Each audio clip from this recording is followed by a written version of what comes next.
Ladies and gentlemen, welcome to the 6th Annual Florida Automated Vehicle Summit. Here is your host for this event, the Director of Tampa Hillsborough Expressway Authority, Joe Wagner. Thank you. As you heard, my name is Joe Wagner.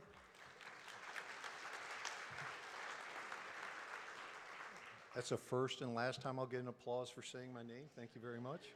I'm the Executive Director of THEA, and we are thrilled to be your hosts for this conference on automated connected electric shared technology.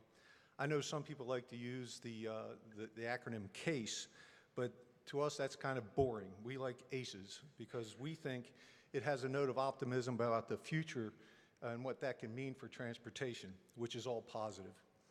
6 years ago, when THEA co-hosted the first event with Florida DOT, we were just at the beginning of understanding what this whole ACES world included. Now the industry and the technology has exploded to include all kinds of different ways to make transportation more safe, sustainable, and efficient. And we're still learning and innovating every day. We have a great summit planned with industry leaders, community leaders, and educators all a part of this event. My hope is that you'll leave here inspired and challenged to expand and improve upon our ACES world. And now a little housekeeping. We packed the summit with a lot of great speakers, topics, and information. The schedule is pretty tight, so we're going to try our best to keep it on time. Note the late start, sorry. Restrooms and 4 breakout sessions are out the back door and to your right. We also have added a special breakout session called the Conversation Corner. If you go out the doors and to your left, you see a blue curtained off area. So when a general session speaker is done, we're asking them to go out there and hang out in the conversation corner, and if there are questions you would like to have asked during the session but didn't get to, go out there and have a conversation with them. And if you need any help getting around, you'll see THEA employees in blue polo shirts. You can ask them for directions on where you need to go. Beginning at 10 a.m. each day, you can visit our ACES demonstrations. They're taking place next door at the Tampa Convention Center. We ask that you go back out the back door of the hotel to the Riverwalk and go north. If you don't have your compass, that's make a right. And the convention center is off to your right over here of this facility. And we also have events going on at the Summit Expressway Authority's headquarters, which is about a mile away. To get there, you'll have to take a bus. They're running every 15 minutes. And again, if you need help in finding that bus, just look for one of the people in the blue polo shirts and they'll give you a hand. Let's see. Of course, we wouldn't have an FA Summit if not for our sponsors and exhibitors. You see their logos on the screen behind me. If you know someone from one of these companies, please thank them from all of us. We certainly appreciate their support. The event wouldn't be possible without their help. When I look at the list, I see builders, operators, innovators, and pollinators of the ACES technology, and it's what we need to make this thing happen. Exhibits and student posters are in the foyer. Please be sure to visit all of our exhibitors' tables and take a look at the posters from the students. We'll announce the winners of the poster competition tomorrow. This morning, we'll begin with remarks from industry leaders, policymakers, and champions from the great state of Florida and our Tampa Bay area. After lunch, we'll move to the breakout sections. Now, let's get started. About 8 years ago, I met a young state senator who started talking to me about automated vehicles and how they were going to change the world and how I needed to get into the technology and look at it. I thought he, Senator Brandis, was a little out there at the time, but being a reasonably bright executive director, when a state senator asks you to look at something, you do. Senator Brandis is the pioneering elected official in this state for AV technologies. He understands that while the technology is cool, Policies and laws have to be in place to help bring these ideas to life. Senator Brandes remains committed to the technologies and to positioning Florida as a front runner in the ACES world, something that has the potential to save lives and change our way of life. Ladies and gentlemen, please welcome Senator Jeff Brandes.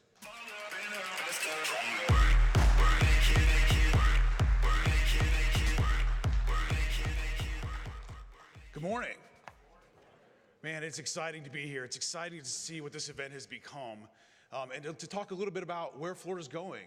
But I thought I would talk this morning a little bit about where Florida's been and how transportation and innovators have shaped the state of Florida.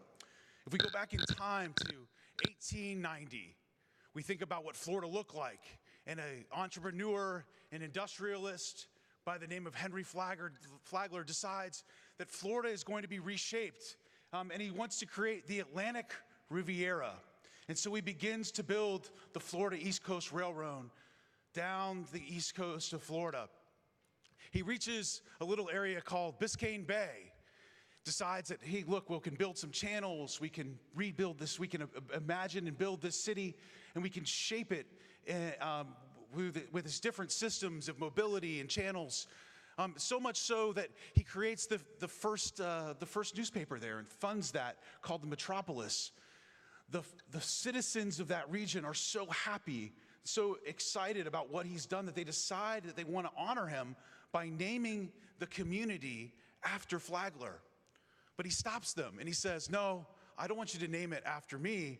Let's name it the Indian name. Let's call it Miami. And so we have the story of Florida is deeply entrenched in the story of mobility. We come a few years ahead to just 10 years after the Wright brothers decided that they would explore aviation, and the first flight in 1903 to 1913, where Tony Jannus, just out here, launched the first commercial aviation trip in a Benoit airplane from St. Petersburg to Tampa, and revolutionized the world of transportation as we launched commercial aviation. To Walt Disney, who in the 1960s decided he'd cast a vision for a new city, for a new region, for a new era, and he decided to call it the experimental prototype community of tomorrow. You and I know this as Epcot. And he showed the visionary leadership that shaped the state of Florida, whether it be industrial titans like Flagler or visionaries like Walt Disney. In fact, Walt Disney said this about Epcot. He said, Epcot will be an experimental prototype community of tomorrow that will take its cue from the new ideas, the new technologies that are now emerging from creative centers of American industry. It will be a community of tomorrow that will never be completed, but will always be introducing and testing and demonstrating new materials and new systems. Epcot will always be a showcase for the world, for the ingenuity and the imagination of American free enterprise. He said, I don't believe that there is any challenge anywhere in the world that's more important to people than finding solutions for problems to our cities. But then he asked, where do we begin? How do we start answering this great challenge? He was convinced that we must start with the public need, and the need from starting from scratch on this land and building a very special kind of community. So today you're going to hear from Matai McCauley from Citi, who's going to talk about where the industrialists are changing and moving the major companies that shape transportation. You're going to hear from Horace Dedew, who's going to talk about not aviation, but micromobility and the space from 1 to 5 miles. And you're going to hear from Stephen Smith and Don Gunter about the future of cities and the future of curbsides. Thank you all so much for being here. Florida's history is all about transportation. It's all about visionary leaderships. And you and I are going to help shape that future. Thank you so much.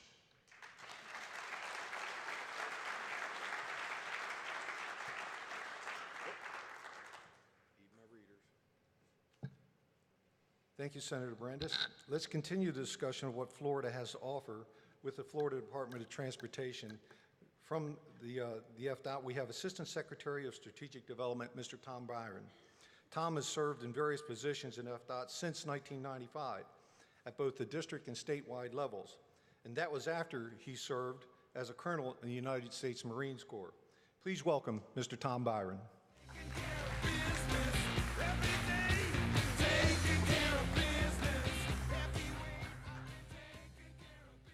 I was hoping I wouldn't have to be the first one to test the technology. There we go. All right. Senator Brandes talks about all the great speakers, and now first you're stuck with stodgy old DOT. I guess it's better than right after lunch. But first off, I want to say thanks to Joe and Thea, his leadership, to Dennis and Cutter for putting this together. There's a huge amount of work to put this together. And also from DOT, our apologies for some of the craziness, how hard it was getting DOT involved with this. I just wanted to say up front, we apologize for that, but thanks for having us. Thanks for having me. I appreciate that. So getting into these slides, some of these are going to be packed with information with the expectation you guys, if you want the details, can get them after the fact. I'm going to blow through them pretty quick for the sake of time, but there's a lot of detail on these slides. So first off, deploying connectivity. Why the heck is DOT doing that? We want to build roads and bridges. That's, kind of my father's DOT. That's what we want to do. But why are we dealing with this connectivity stuff? Autonomous, connected, electric, shared, all that. Where's this come into play? Starting to lay some of that groundwork. Again, there's a lot of stuff on there. A couple things I'll point out. If we are not there yet, we will be soon. The state of Florida will have 21 million residents, growing fast. The scary number is, the latest I heard, is we're growing at about a pace of 400,000 per year. From a transportation perspective, that gets a little intimidating.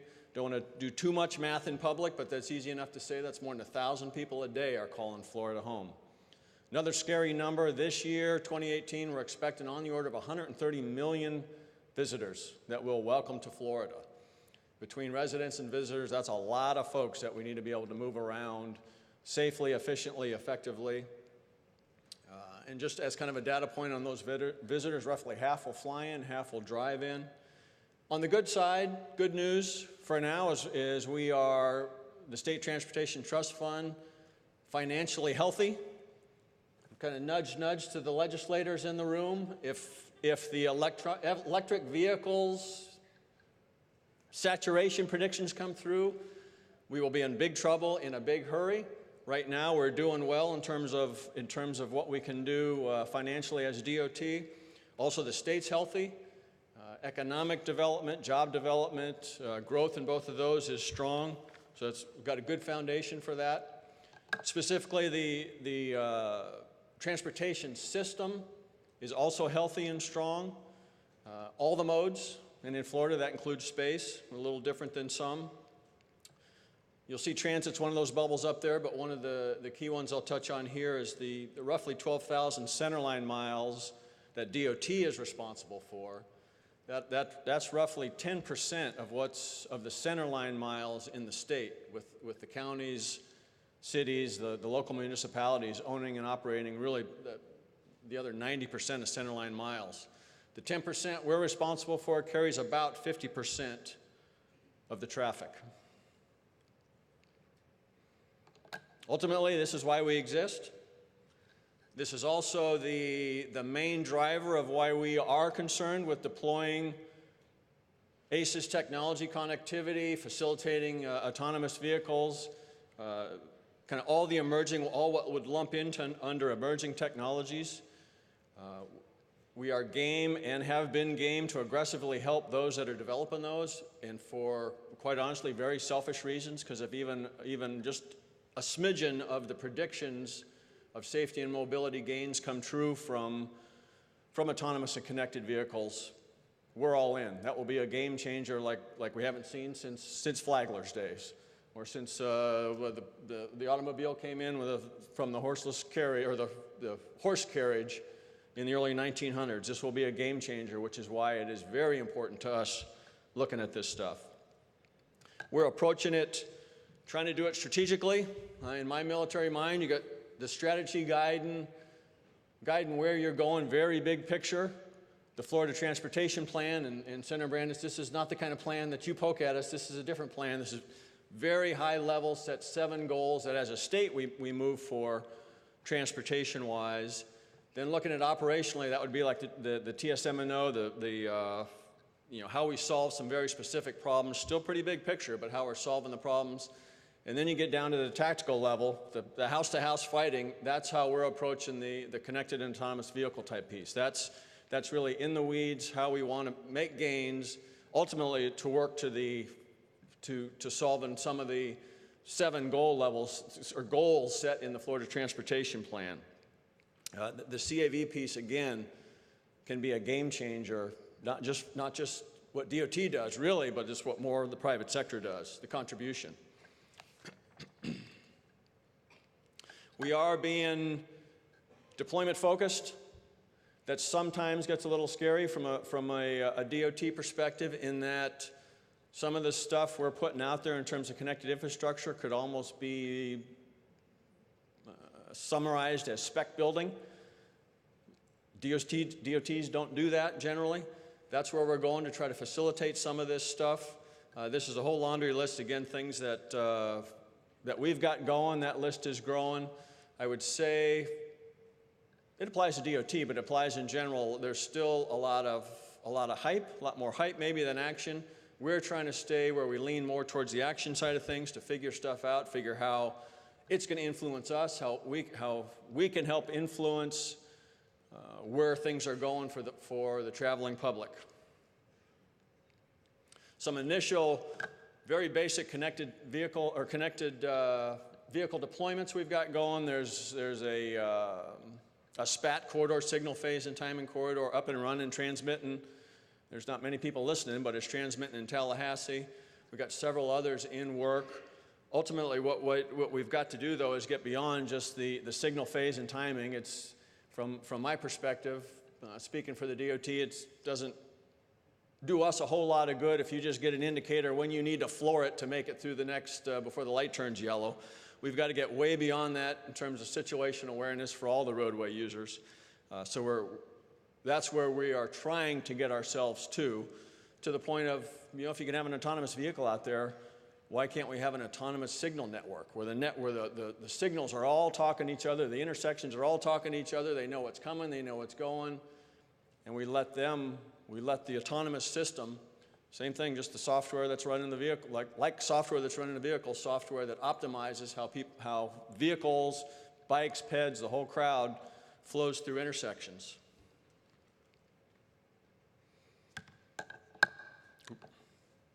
The frame projects are some pretty large-scale ones. We've got the I-75 one is about in procurement, if it's not there already.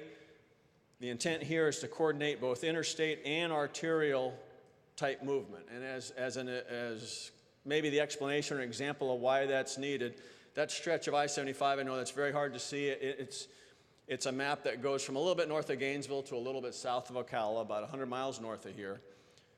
Has about 30% trucks, lots of local trucks, but very heavy trucks. Clearly, it's one of the main arteries in and out of Florida. On average, with an incident of some type or other, on average, I-75 is closed in that chunk of space once every 9 days for some sort of incident. With the hundreds of thousands of vehicles that flow through there, people and goods, that's a mess. So the first take on this is to try to figure out how to start leveraging data, leveraging information, get the sensors out there we need to figure out what's going on and get people off and move through arterials, where then freight or transit or whatever starts getting signal priority through some of the main arterials, basically to help relieve some of that.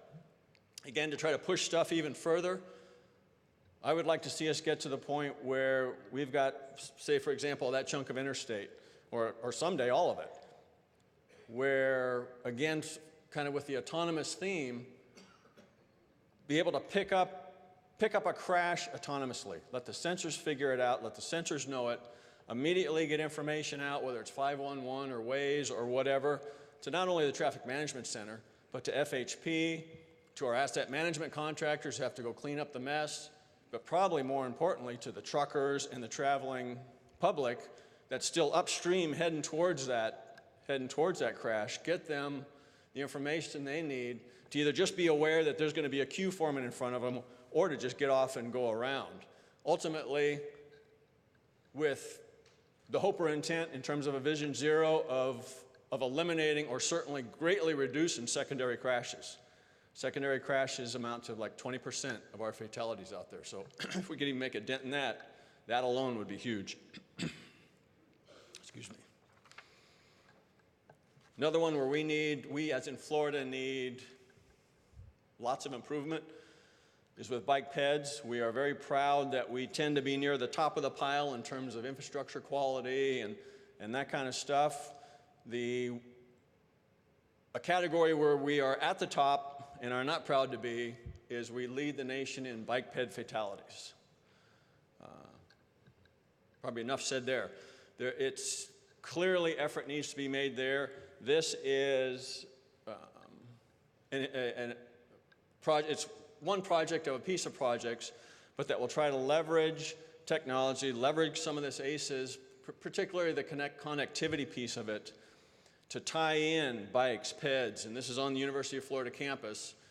You can see from the logo there, there's 50,000 students running around there, and whether on their bike peds or scooters or skateboards, it is not uncommon to see them going down the road like this, including very busy, crowded roads going 35 miles an hour on their scooters.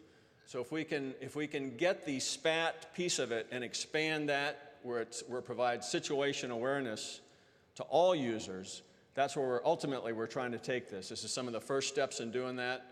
It will include things like passive ped detection, so you don't have to push the button. The system picks up that you're in the crosswalk or picks up what bikes and peds are doing. Just again, for the situation awareness of everybody out there to try to keep from running over these kids. We've got autonomous shuttles going or trying to go in a few places. Actually, there's one just a couple blocks away from here. The Hillsborough Transit Authority will have one going in their transit way. Again, just a couple blocks from here. Had one queued up in Gainesville as part of what we're doing there. The intent was to start shuttling students, and this would be, if not the first, one of the first slow-speed shuttle that's actually in traffic. It's playing in traffic on the real world as opposed to like a somewhat protected transit way or its own dedicated lane kind of thing. That ran into not just that one, but NHTSA closed down all those type of things a couple weeks before we were going to get that going in August. Right now, I think the provider is working its way through the NHTSA wickets and NHTSA requirements. Right now, the objective is to actually have a slow-speed shuttle in Gainesville working as a transit solution when school starts up again in January. Jacksonville is looking at a large one, both in some like protected corridor, but also some out very much out playing in the traffic. Based on Senator Brandis' leadership and push on some of this stuff, we were tasked with doing truck platooning pilot. We did one, we got one taker, Peloton, we did that probably summertime. We are still trying to push that. We're still wide open. Really to take it was just almost like a demonstration. It was even really hard to call that a pilot. What I would like to see us do, and when industry's ready, we will most definitely do it, is take that to the operational level where part of that pilot is them actually hauling freight, and we can start getting some real good data on the impacts that could have on Florida in terms of efficiently moving freight. Again, I think industry is not quite ready for that. When they are, we're ready to go with that. We are participating partnering with Texas DOT, TTI, Texas A&M, Auburn to do a US DOT, FHWA platooning, where potentially we'll use I-10 across Florida all the way into Texas as a place to test some of this platooning technology. I'll just highlight a few things here. There is the previous slide that had the state of Florida with a whole bunch of too small bullets to read. That's what's going on. There are, I will touch on a few, but very briefly for the sake of time, because all of these will be talked about in more detail in sessions later today or tomorrow. First off, SunTrax, the Florida Turnpike Enterprise, is building a high-speed loop, 2.25 mile loop. The loop is just about done. Its main purpose is high-speed, all-electronic tolling type testing, but it clearly could be used for any type of high-speed testing, autonomous type connecting. The infield's in design. I think they're looking to go to construction with that this summer. But Paul Satchfield from Turnpike will be talking about this afternoon in the preparing for CV deployment breakout session. If you've got interest in, for that matter, even interest in shaping or helping us shape how the infield is built, that's a wide open problem. The I Street, this includes many projects. It includes the bike ped one I had up there a few slides ago, but also some connected vehicle projects. Ultimately, hoping to have like on the order of 100 intersections communicating, and the mid-block crossings for the bike ped type stuff. You can get some more details on that Wednesday morning. Strategic initiatives around connected vehicles. Get some more details on what that is. There are a lot of projects just in that I Street collection, and from a DOT perspective, the important piece to that is it's all on real world busy roads. It's not this is not a protected track or not really a controlled environment, so we can get some insights into what's going on out there, and that's really where we're driving with the focus on deployment. With Joe's leadership at THEA, they were clearly the front runners in the connected vehicle game. They've got a whole system up. I think we're right smack in the middle of it here.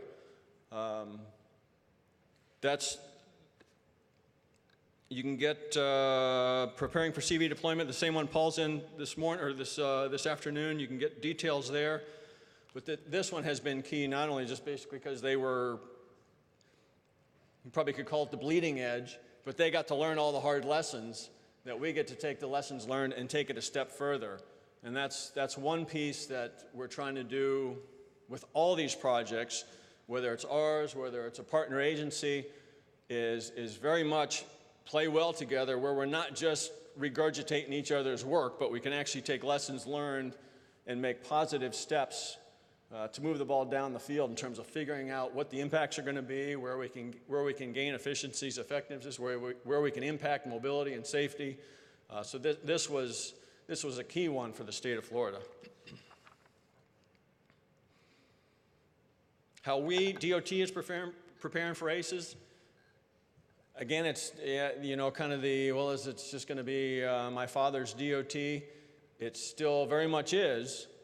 But the game is very much changing, and at some point before long, we will still have kind of the bread and butter, road and bridge construction, supporting the modes, funding modes, but we're going to have to figure out the whole technology piece, because it's certainly I guess, it's going to alter the game. You could probably more clearly, it's going to totally disrupt the game as DOT knows it in terms of delivering transportation, delivering mobility.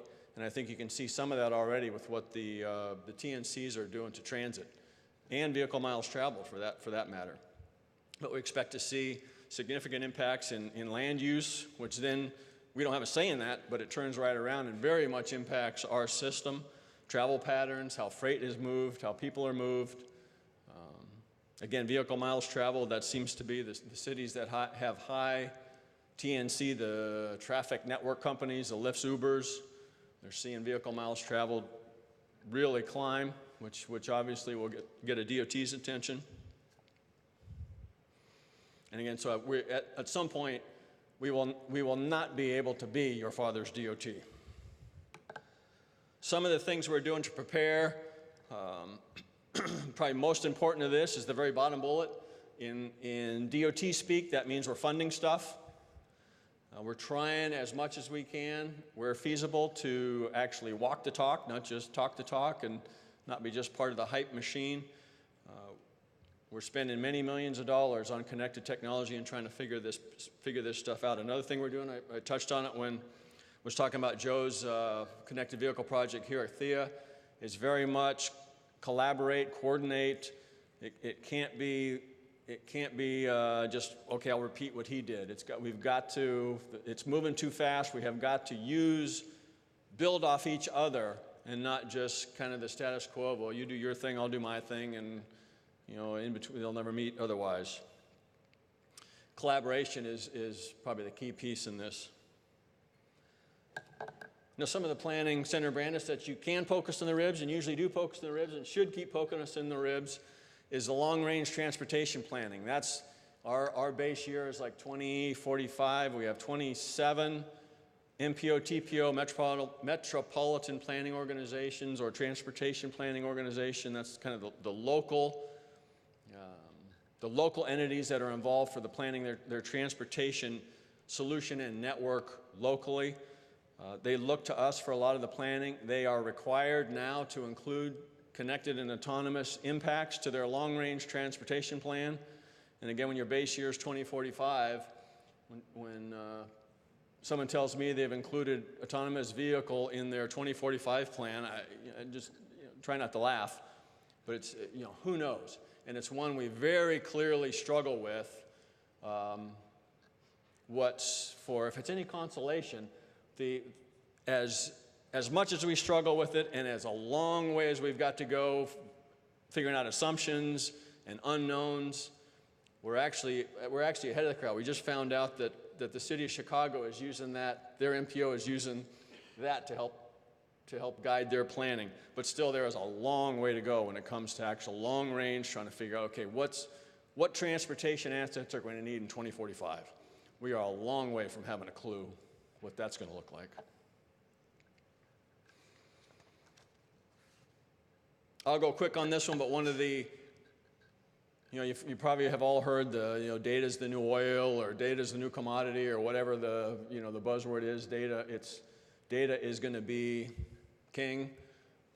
We don't argue that. We're trying to figure that out. We're routinely classified as DRIP, the data-rich information poor, as it is now, before the tsunami of connected and vehicle-type data starts plowing in on top of us and everybody else.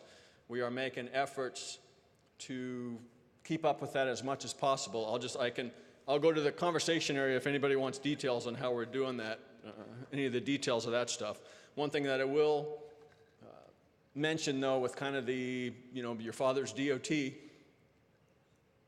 you won't find on any Florida DOT position description anything that talks about a data scientist. But probably we will need lots of those before all is said and done, as we transition away from my father's DOT. Research and development, we leverage several $1 million a year trying to figure some of this stuff out. We've actually made kind of concerted effort to switch away from conventional DOT research, where we're focused on this. It's a lot of the research dollars that are going to the iStreet and other initiatives we've got going. Again, with trying to find ways to make measurable differences in things like secondary crashes, bike ped, fatalities, trying to figure out what to do with data, where it is, how much it is, who owns it, what it is, what we can do with it. We do a lot of before and after studies. Again, that goes to some of the long-range planning to try to go, okay, well, this made this change from before and after the implementation of something. Okay, that will help shape our long-range planning. Another piece that's come out of this that's probably hasn't been a whole lot in the DOT world is human factors type studies. Once the shuttle starts, the autonomous shuttle starts in Gainesville, we'll have human factors with not only the riders, but since it's going to be out playing in traffic, what do the bikers around it, or the cars around it, or the pedestrians around it, what impact does it have to all the road users out there?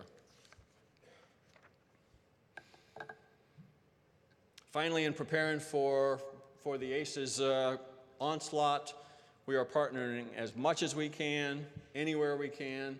I've seen lots of familiar faces in here. We do lots of one-on-ones. We will do more while we're here. Ultimately, we're looking to figure out how we can help you get where you need to go. This in kind of the transportation world is probably the first time where DOT is not in the lead. The private sector is clearly in the lead when it comes to these technologies and everything that is ACES. But as I mentioned, it's for very selfish reasons. We're looking to see you succeed because we'll see the safety and mobility benefits that come from it. So in closing, when it comes to deploying the technology, Florida's open for business. That's been kind of this current administration's buzzword, but we are open for business, we're open for innovation, we're open for deploying. We are aggressively trying to keep up with what's going on with ACES globally, with what you're doing as an industry. Private sector, as I mentioned, clearly is in the lead. We stand ready to help you succeed because we expect to see benefits again for the traveling public that we want to see. So your success is important to us. We are willing to do everything we can in our power to do to help you succeed. So bottom line is what I've asked up here at this conference, probably for the last 2 or 3 years in a row, is to help us help you succeed with it. Thank you very much.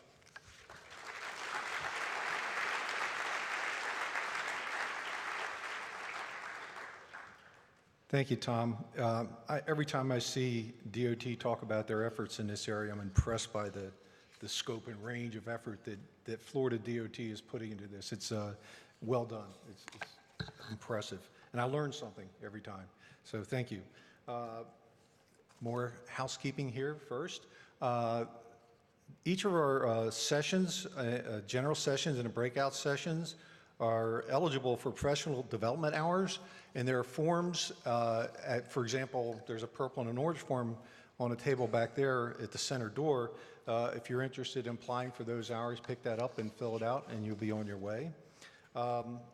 So now, one other thing. Normally people thank the efforts of the organizers, the real workers of setting up things at the end of the meeting. I want to take a chance to thank Dennis Heimball of Cutter, Sue Charzan from my agency, Ben Walker from HNTB. Those people carried the heavy load in terms of pulling off and arranging everything you're going to see over the next 2 days. I guess you wait to the end normally to make sure everything went well before you thank them, but I know it's going to go well. They've done it before, and they're impressive people, so thank you three very much.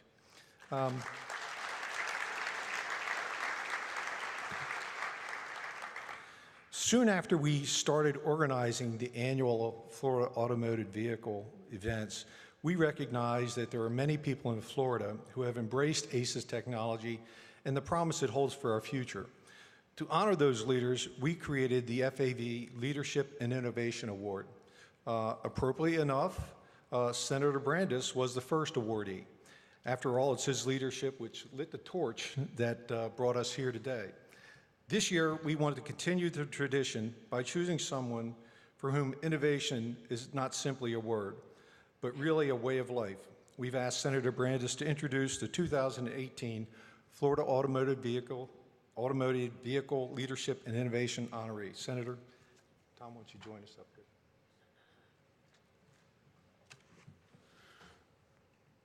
When she isn't supporting the North Palm Beach Chamber of Commerce as the president and CEO, she's serving our state of Florida as a transportation commissioner since 2012. In 2015, she was appointed to the World Congress on Intelligent Transportation Systems Board of Directors. Additionally, she serves on the advisory board for FAU's Freight Mobility Research Institute and as the chair of the Florida Chamber of Commerce Mobility Committee. Her commitment to growth and innovation in this industry is one of the reasons Florida is a leading vanguard in the technology. At this time, I'd like to invite our 2018 Florida Autonomous Vehicle Leadership and Innovation Recipient Award winner, Beth Kegel, to the stage.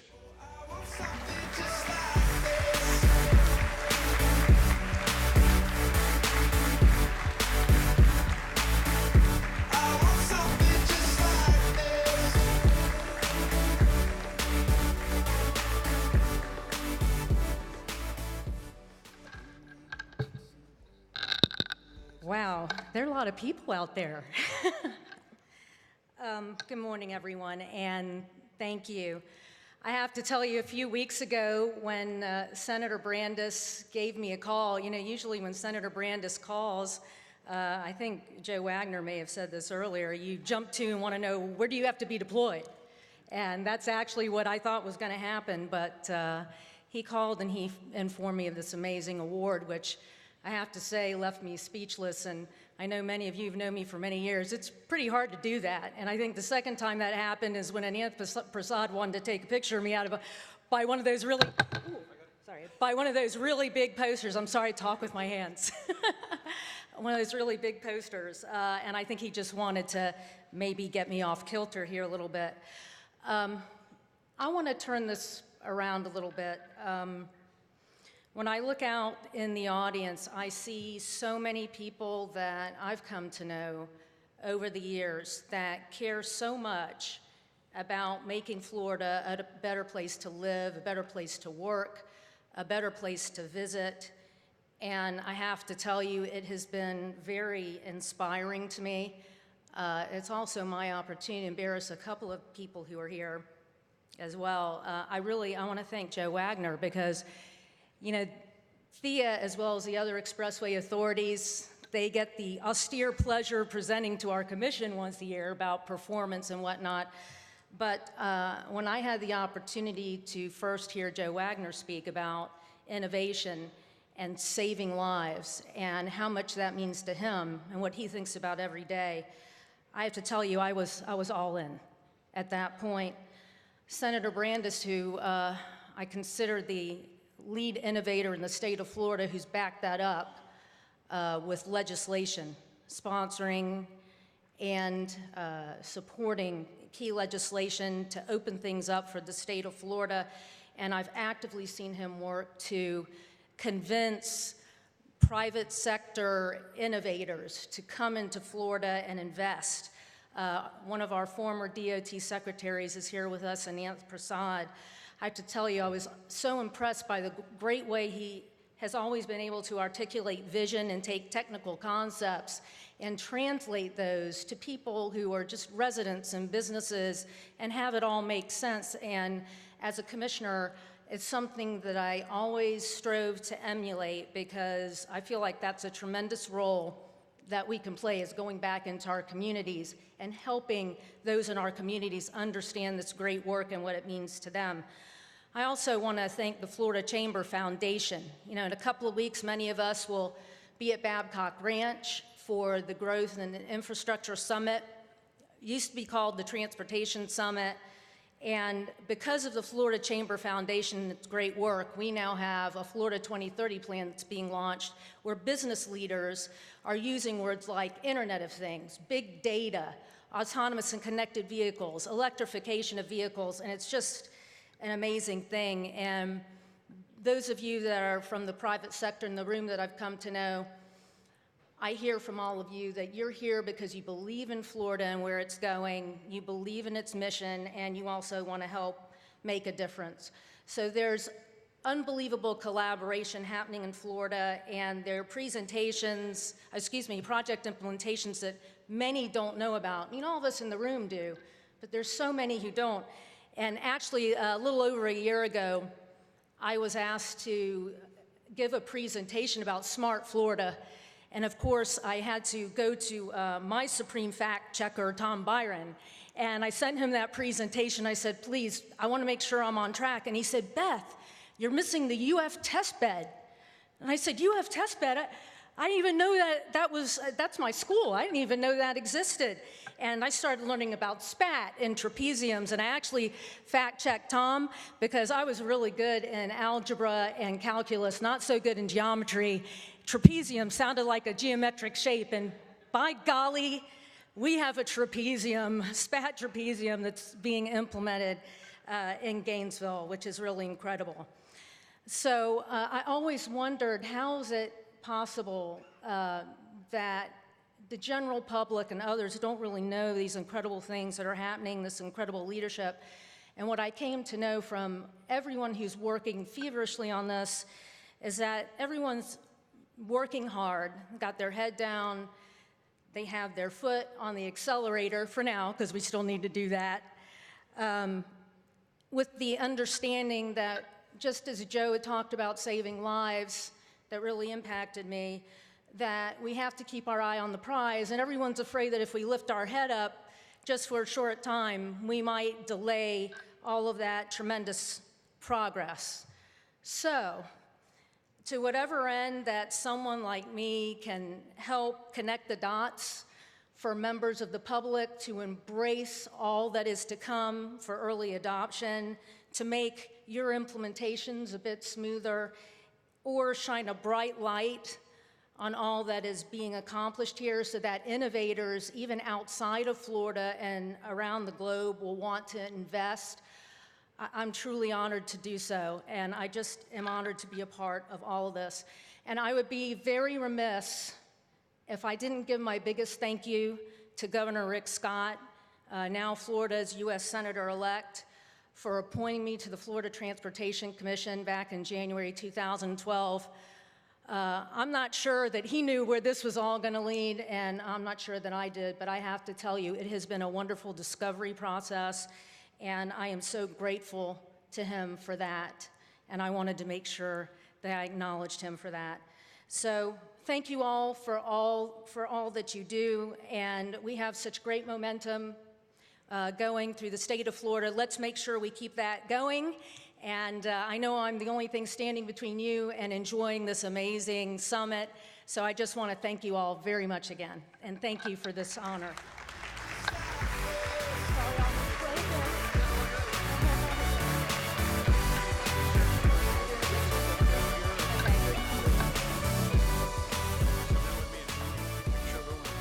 Actually, I think it turns over to the man in the back right now.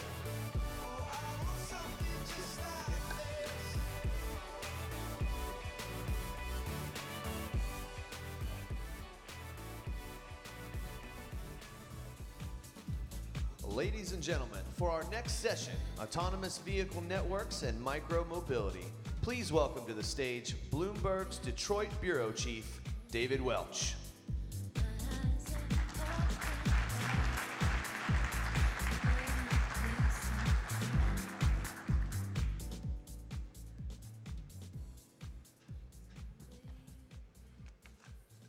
Good morning, everyone. As the announcer said, I'm David Welch. I'm Bloomberg's Detroit Bureau Chief. I cover the auto industry broadly, but really get into mobility, autonomy, and all of the issues that we're going to be talking about for the next couple of days. And it's kind of become a passion and interest of mine and not just a job. What I'm going to do now, though, is introduce to all of you a couple of really great analysts who know a lot about this subject, who have a couple of great presentations. The first one, who I've known for quite a while, is Itay McKaylee from Citi. He's the auto industry analyst for the bank, and he's very successfully covered the industry for quite a while. He does auto parts companies.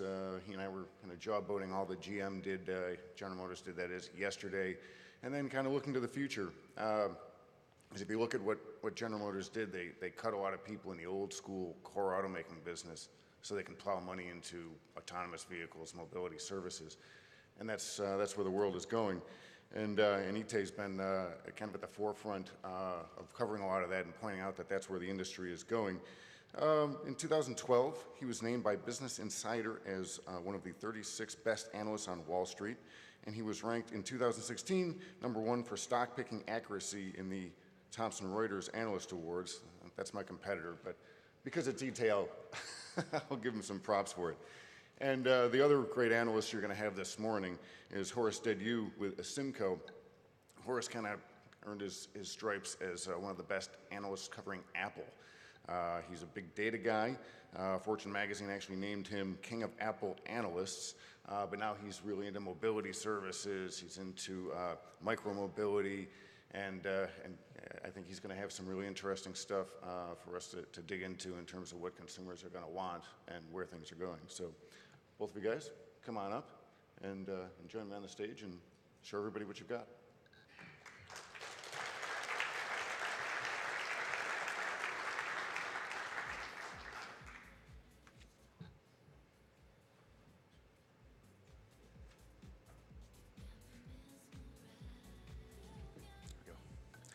Great.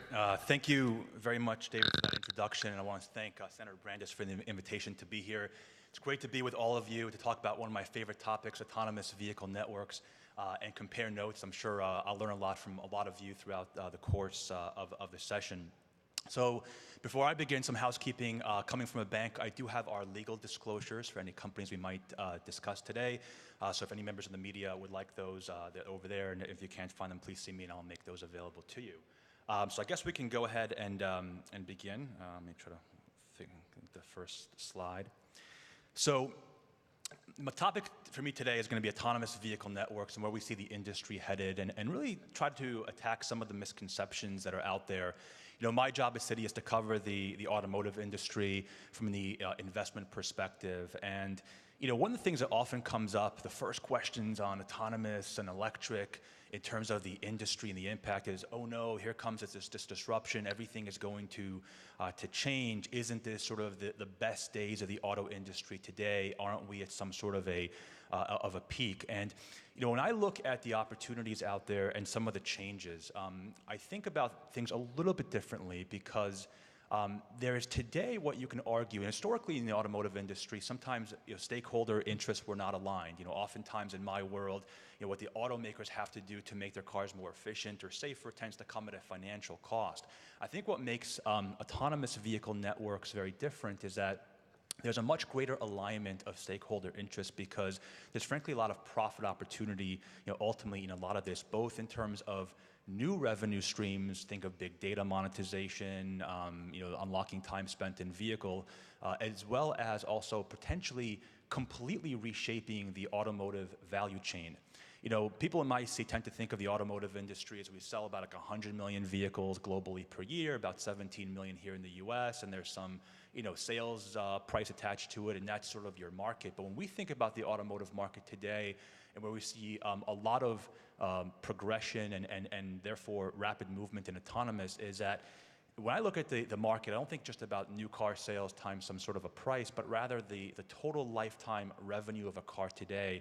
And today, if you're a car company, you're seeing arguably less than half of that. And the other half is going to various other players, from maintenance repairs to insurance to, of course, oil, where when you think about what autonomous vehicles networks can do, and I'll cover some of it, it can begin to completely reshape this. And that's why I think you're seeing today such a strong alignment of interest, where the industry is seeing an opportunity, of course, to save lives, to solve congestion, pollution, smart city opportunities, but also what we think are potentially very significant opportunities to reshape profitability in the industry. And when we think about autonomous vehicles, and I'll keep going back to this term, the network, because we think ultimately the race in the automotive industry is going to be the network itself, and there are going to be various form factors initially, we believe, over the next several years, and eventually some convergence upon those. So oftentimes, people like me stand up here and show you that chart where like it defines level 2, level 3, level 4. I won't show you that chart, don't worry. I think you're all very familiar with that. But often when we get to level 4, there's sort of this kind of lack of further definition around level 4 for what? Because when we think about an autonomous vehicle, we think in the foreseeable future it will be autonomous vehicle designed for a specific domain. And depending on the domain that you're talking about, whether it's an urban center or suburb, the design, the cost, the engineering challenges are actually very, very different. So effectively, we see 3 broad domains. And the first on the chart is the robo-taxi. This is the urban robo-taxi sort of service that will start to come up fairly rapidly. And here you have sort of 2 forms of this. You have the geofence in a radius in a city, and then you also have sort of more of a point-to-point shuttle route. Here in Florida, you know, with a lot of visitors, over 100 million, you know, route to route, where you have high dense routes from the airport to destinations, you know, that would make sense for a particular domain for that type of a robo-taxi. The third domain that often gets very little attention is what happens outside of major city areas, right? Because the cities make sense for development for a lot of reasons, right? The first deployments of autonomous vehicles we're going to see are going to be in major cities. Clearly you have congestion, pollution issues that can be resolved. High population density makes it more profitable for companies to deploy these technologies while they're still expensive and to be able to scale. And also companies want to kind of run fast on the treadmill. They want to train autonomous vehicles on the most challenging domains to create a more scalable business. So here you have that alignment of interest again in the cities. But what happens outside of major cities? And we actually think there's a model that could start at a very basic level 4 and eventually migrate to level 5 in what we'll talk about, what I call autonomous vehicle subscription networks. And the last kind of pillar there is what I call AV non-network. What's an AV non-network? Think about a car you might buy in a few years that for probably a pretty expensive option price will allow you to do level 4 highway driving and so forth. The problem with the non-network is you have this sort of chicken and egg problem, right? Where if you have to spend several $1,000s to buy a level 4 vehicle that for both the convenience aspect, again, the level 4 highway driving and the safety that the level 4 sensors will bring, how do you get that technology out to the masses if it's going to still be several $1,000s of option cost to the consumer? And this is actually what we think autonomous vehicle subscriptions can help enable that, and I'll get to that in a few. So we think the robotaxi domain and autonomous vehicle networks are going to be probably the two most interesting ones to focus on over the next several years. In terms of the timing of what the path might look like, I won't spend a lot of time on this chart, but clearly, as I mentioned, where the industry is headed is focus on the cities first, and then begin to move outside of the cities into more of the AV subscriptions where cost optimization becomes more important. But ultimately, we think a lot of this will converge in that whether you actually own a car or subscribe to a car or use ride sharing, you'll be able to sort of interact with an integrated network where, again, the so-called, if I'm not using my car, it can make money for me, will become kind of later on as we start to get closer to level 5. Well, that's still years away.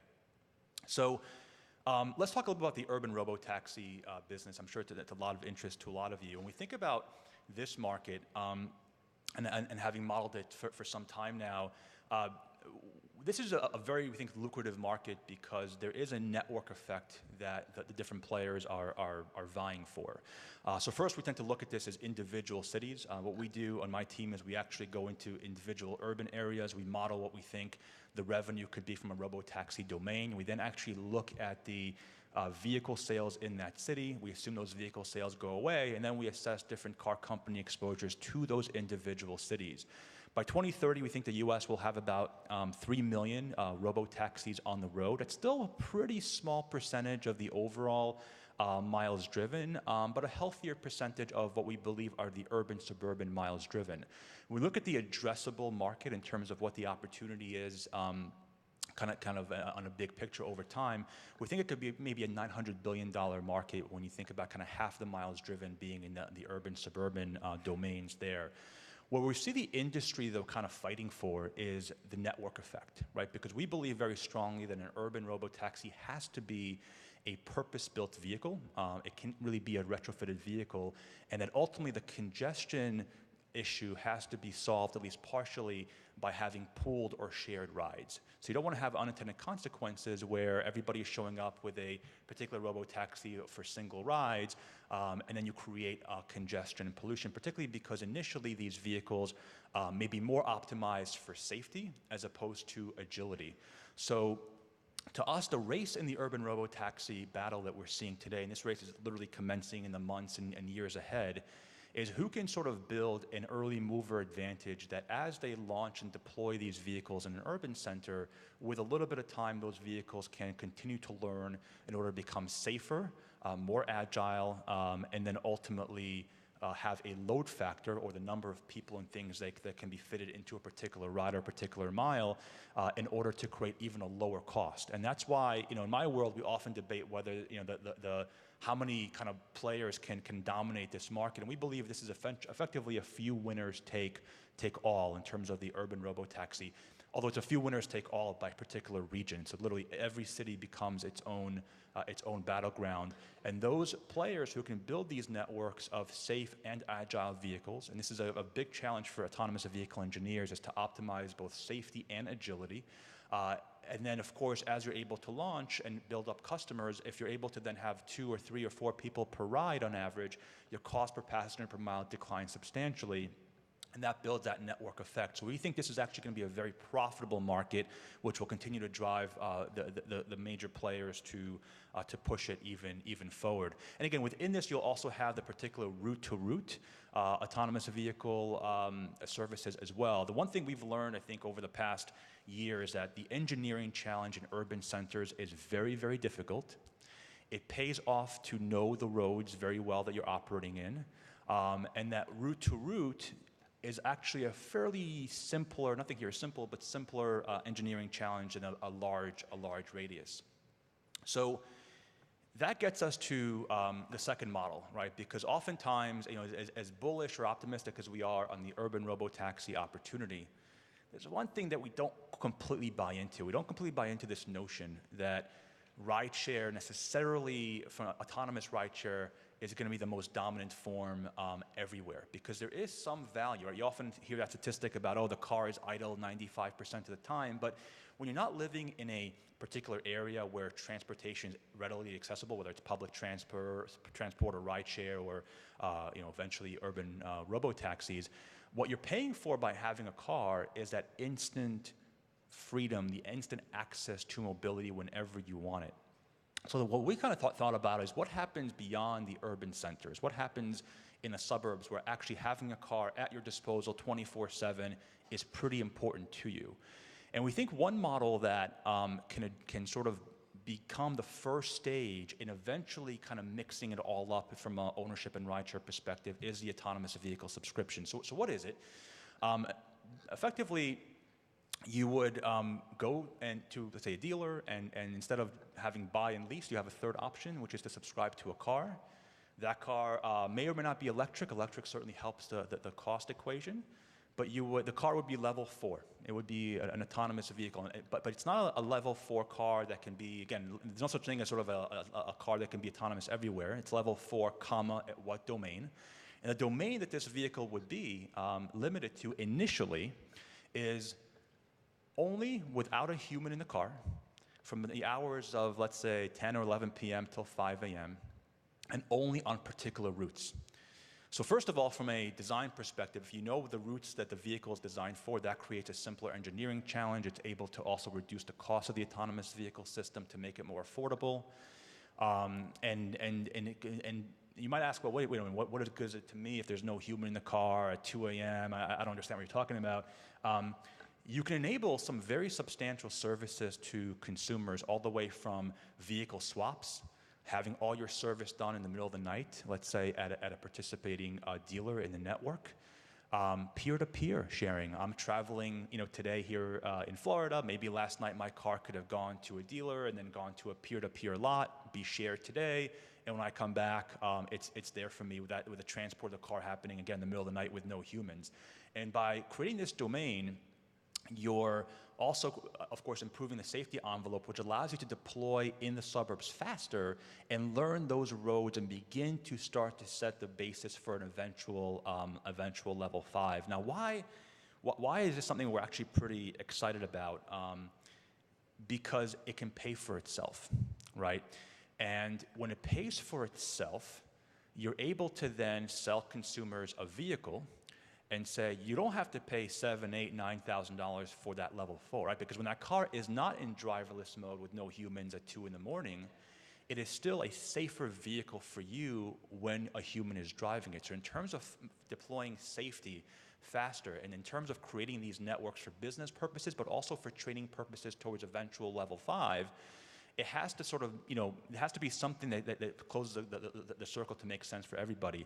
And that's why we go back to this chart to look at the lifetime revenue of a vehicle, because once you're able to sell a vehicle as part of a subscription over its life to various tiers of consumers, depending on that vehicle's life, we actually believe that by taking back that other kind of half of the pie, let's say if you're an automaker that doesn't belong to you today, you can structure a monthly payment to the consumer for an AV subscription. And this is again, it's not today, but this is sort of in the next several years in terms of the cost. But we think you can structure the monthly payment to the consumer at what they were paying before for their kind of regular car. So literally we think that there's a potential where you can walk into a dealer and be told, listen, for what you're paying in terms of total cost of ownership today, you can have a car that is safer, that you can enjoy highway level 4 features, and it has driverless capability in ways that can create significant convenience for you if you want to swap into a specialty vehicle, if you want to have your vehicle serviced throughout its life, if you want to make money on your vehicle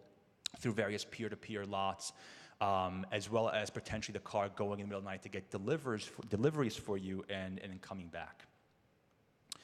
And it could look something like this, right? Where again, it goes back to the routes that are a bit easier to design as opposed to a complete radius. So in terms of this sort of level 4 versus level 5, one of the assets that some, car companies have are dealers, right? And dealers become sort of the hub and spoke for a level 4 domain.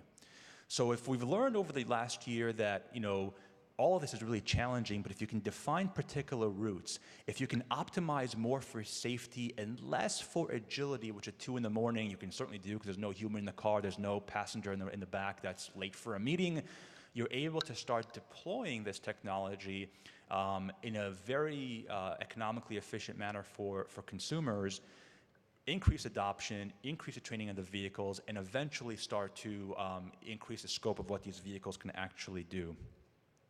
And here's the math, I won't walk you through it, but we think that this is actually a model where going back to that alignment of stakeholder interests that could make sense for everybody, including, of course, again, increasing the overall revenue opportunity for the different network providers that are out there. And ultimately, as I mentioned before, this all eventually becomes integrated, right? So if you begin again in the urban robotaxi domain, each city it's a battleground. Again, we think 3 million vehicles by 2030 on the road. In the suburbs, you begin to deploy these autonomous vehicle subscriptions to train the vehicles, to create compelling economics for the consumer and for the network providers.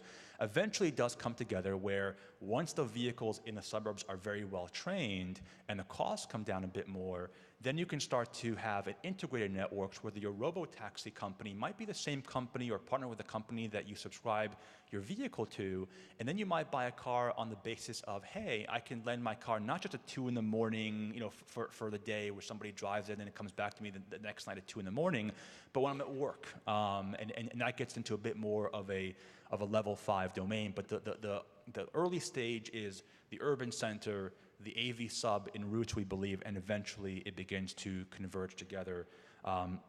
So, some of the questions we get, but before I wrap up, are, hey, you're an auto analyst, what's going to happen to auto sales? And we've run a lot of simulations on this. One of the other pieces of work that we do at Citi, we've done for many, many years, is we actually have run, and we got lucky because we didn't intend to do this for this purpose when we began this survey several years ago, but we go out to thousands of consumers and we ask them, how many cars per household do you think you'll have today? How many might you have in 2 years? And why? So we are able to leverage work from our survey to try to make predictions as to what eventual declines in cars per household density might be.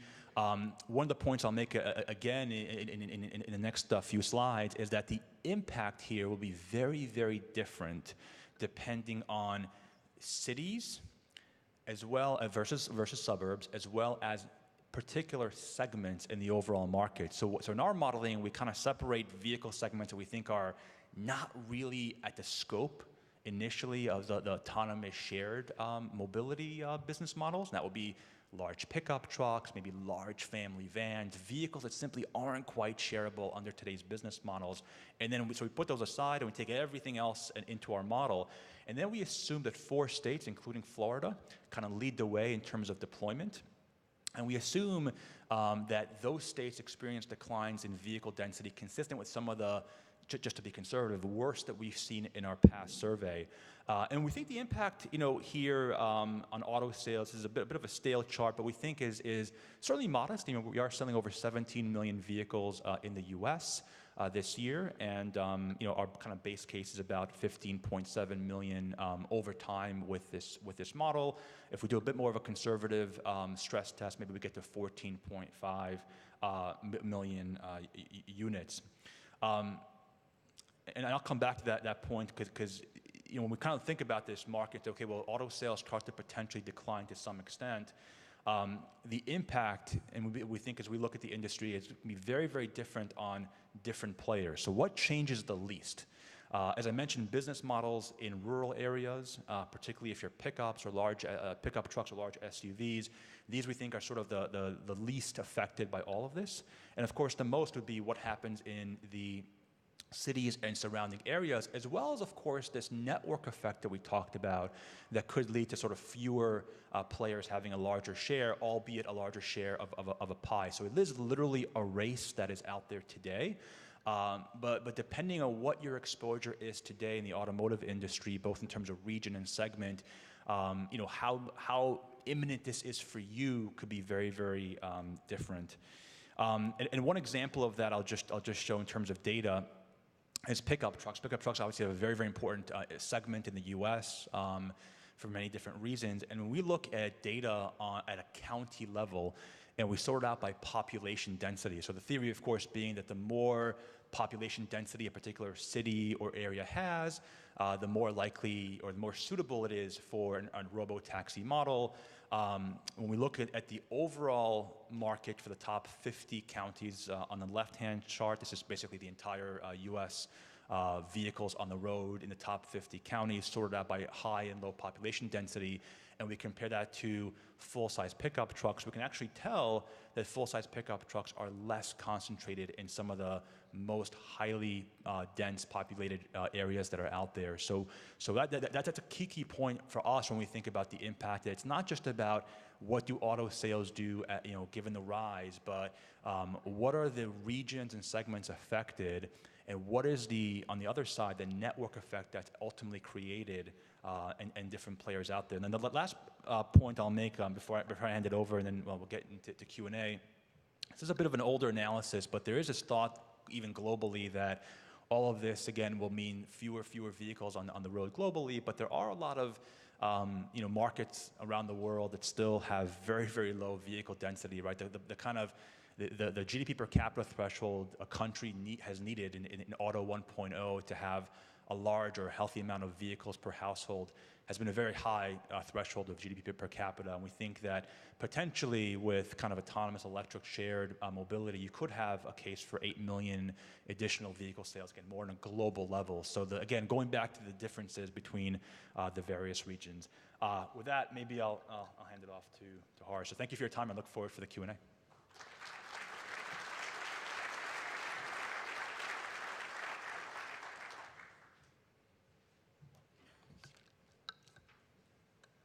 Thank you very much. So I was introduced as an Apple analyst, which is correct. So I studied, before that I studied computer science, and I come from more of a computing background, if you will. So for me, even going to phones was a bit of a change in career, and now I'm thinking more about mobility and transportation. But there's a lot of parallels between the transition we've gone through from personal computing to mobile computing, and in many ways, the words related to mobility are interchangeable between these sectors in terms of micro and macro. So I'm going to talk about the idea of micromobility, which is a term I kind of introduced about a year ago to describe all these really small vehicles being used in a shared fashion. And the title is a little bit working title here. It's when bicycles get number plates, and the idea is that maybe we're looking towards a future where vehicles that aren't really thought of as motorized become motorized, in the same way that little things we call telephones got computerized. And when they did so, they kind of took over a lot of the work that was being done with the older, larger alternatives. And so let me begin by knowing what to measure. This is one of the problems, as all analysts and all policymakers have, is we tend to focus on what we can measure, and we tend to regulate what we can measure, and we manage what we can measure, but there are many things which may not be measured the way we should be measuring them. So one of the things is about looking at transportation, and we just heard about measuring cars, measuring vehicles. What about measuring the miles they're driving or being ridden. And so this is I don't know if it's rendering correctly, but it's a global picture of the different vehicle types. And we have in white the so-called light vehicles, which are cars and pickups and so on. And then in gray and brown, we have some of the more public transit-like vehicles. We have buses and trucks. And globally, the white dominates, and this is true regionally as well. And in fact, every city kind of splits the same way.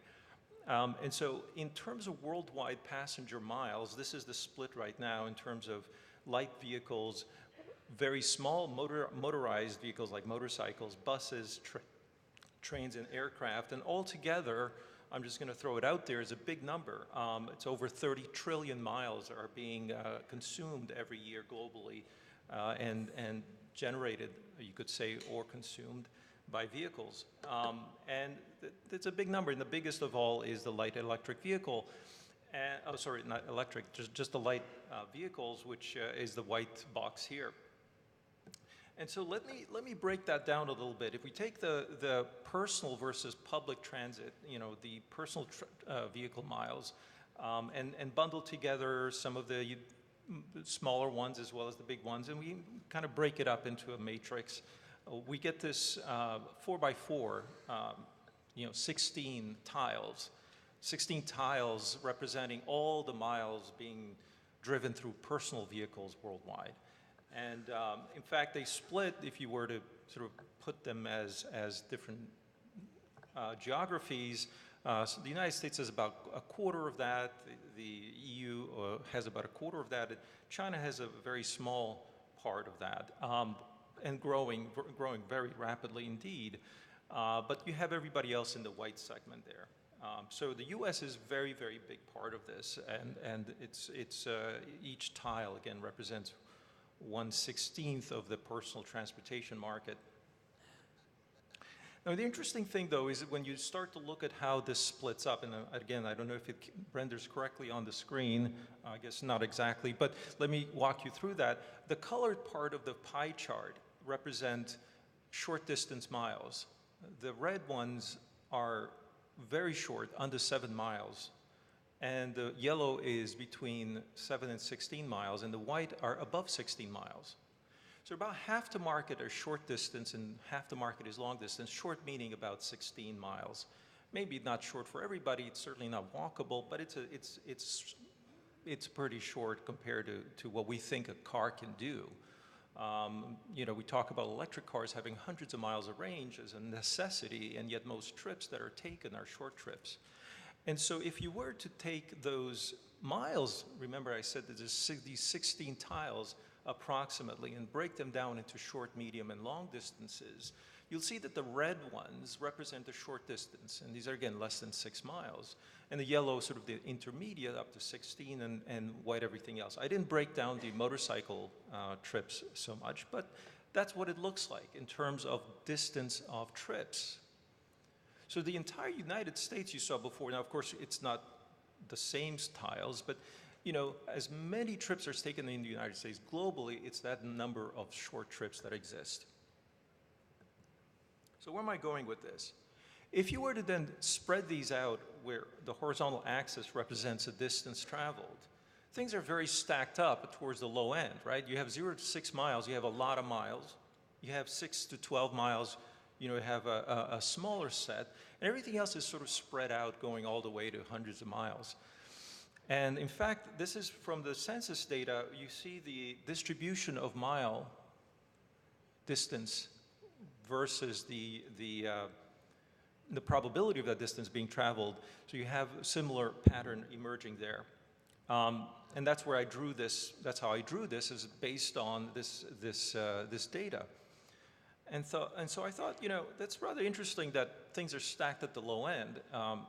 Things are not even, things are not normal distribution, things are what are called log normal. It's very skewed towards the 0 point.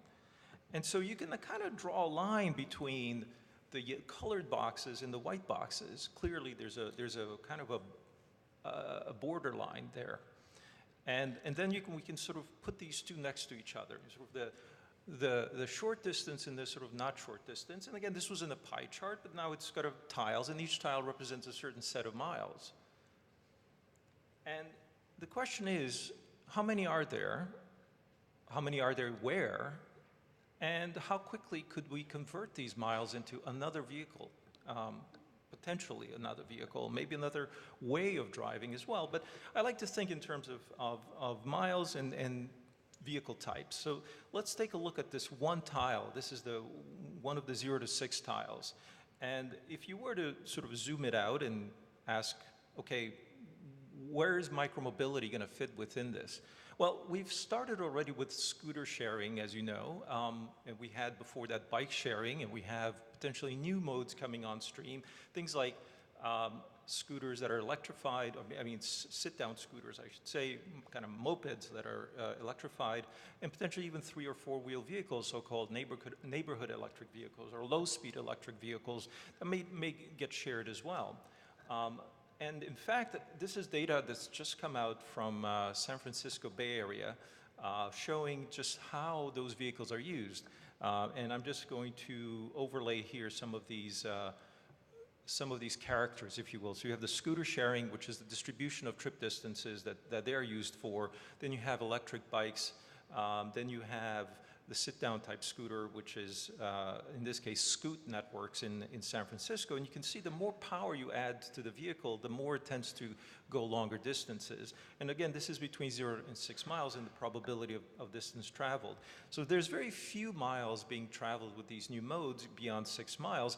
But when you start to look at the numbers of the actual number of miles, it's starting to grow pretty rapidly. So we are here today. Let me just show, this is the number of miles that have been traveled so far using these kick scooters. And those are the green dots versus the blue and the red dots, which represent the number of miles cumulatively traveled using car sharing. Now, this is on a log scale, so every number there you see is 10 times bigger than the one above it, the one below it. And so you're seeing kind of initially a very steep rate of growth and then sort of slows down, but it's still pretty high. The Uber and Lyft guys are about 10 billion trips taken so far cumulatively. And the scooter guys are only at about 10 million each, but they got to 10 million in 1 year each. In fact, already one of them is at 20 million, and they're somewhat going at 7 million a month, and that may be 10 million this month. I don't know. It's growing very rapidly. And so when you put those dots together, they are linear on the log scale, which means if you look at the slope of the green dots, which is actually lime, you're looking at a 10x increase every year. And so this graph, I drew it up to the top of it, you see, is 1 trillion miles. And maybe we won't get there very quickly. We won't get there within even the time frame I show, which is the numbers at the bottom are actually days, and you can see the number of years that this represents. But they're growing a lot faster than cars. They're growing at the rate, again, of 10x every year, and maybe won't be sustained. But how long will it be sustained, and how far up this graph are we going to get? Because as it turns out, this is sort of the micromobility law, or maybe first time we're ever going to talk about this is here, is a 10x increase in rides per year. Sort of similar to Moore's law, isn't it? Very similar to a lot of these laws in technology we're seeing, and not at all similar to what we see traditionally with transportation laws. But just to put that in context, that target that I said 1 trillion miles, which is foreseeable maybe within a few years, given the slope we have so far. That's one of the tiles that I just opened with. That's 1 million times 1 million is one of the tiles, and therefore we can ask, what will that look like when we get to the next tile in the stack and the one after that? And how quickly will we conquer these, if at all? And who else will compete for those short distance miles?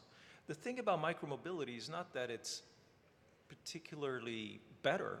In fact, many times it's worse. Maybe it's a little bit more convenient. But what it does is it lets people choose. If you want to go short distances, you might have an option, whereas before you only had one option, which was the car that you use for short distance, which was suboptimal, and you use for very long distances, which are fairly rare. But you want to have that option. You want to have the ability to go anytime, anywhere. But having shared micromobility, suddenly you have the option to go with a very small, lightweight vehicle, very efficient, very cheap, I might add, and do so at any time with the same sense of freedom that you have today with automobiles. This is the premise of micromobility. It's actually not something brand new. Vehicles that are this small have existed far longer than cars have, in fact, but that they're enabled using a sharing network. They're enabled using essentially software. They're enabled by smartphones. They're enabled by the things that I've been looking at for 20 years. And software is coming into this space from multiple angles. We've seen it coming into cars, sort of enhancing them. But what about coming into bicycles? What about coming into kick scooters? What about coming into golf cars? And so the question is, are we going to flip these tiles 1 trillion at a time? And how long would it take? And what would be the impact? Because the impact is profound. I don't know the answer. You know, we heard about Florida becoming essentially enabled by transportation. And I think the United States is enabled primarily through this automotive innovation.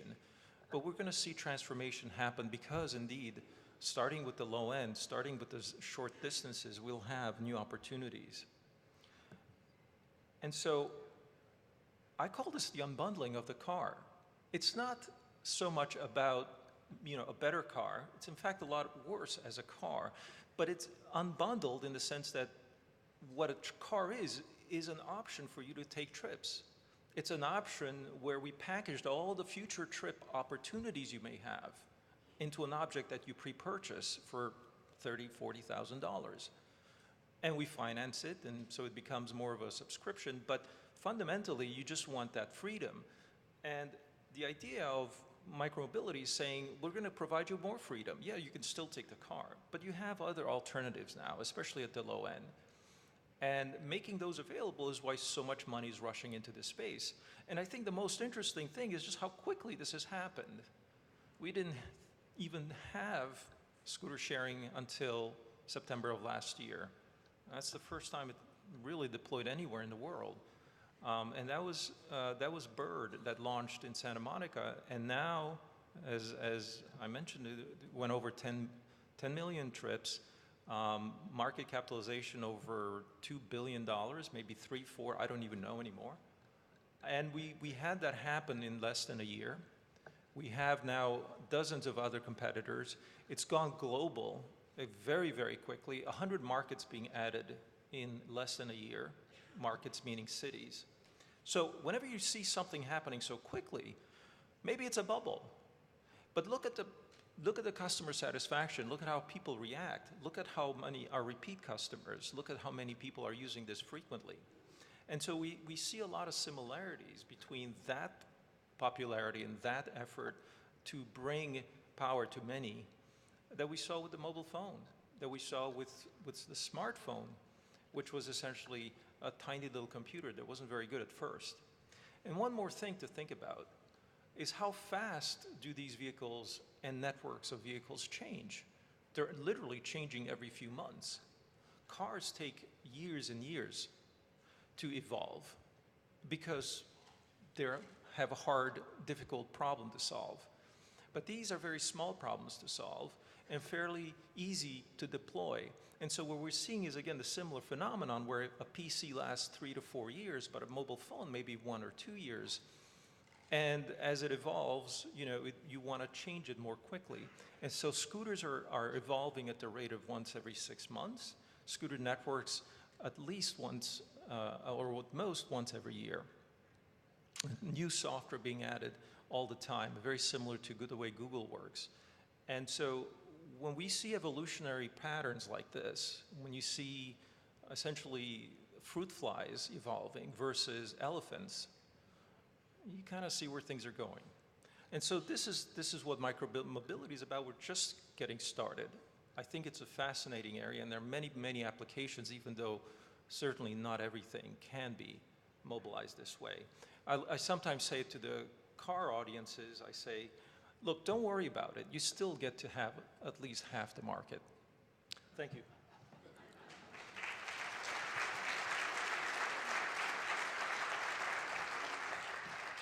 All right. Great stuff from both of you guys. I've got a bunch of questions here, and then we can kind of get out to the audience. One question for both of you guys, because this touches on what both of you are talking about. Itay, you're talking about the pickup truck market and that being concentrated in rural and suburban areas, whereas mobility services are more for urban areas. And Horace, you're talking about micromobility for those 16-mile trips and smaller.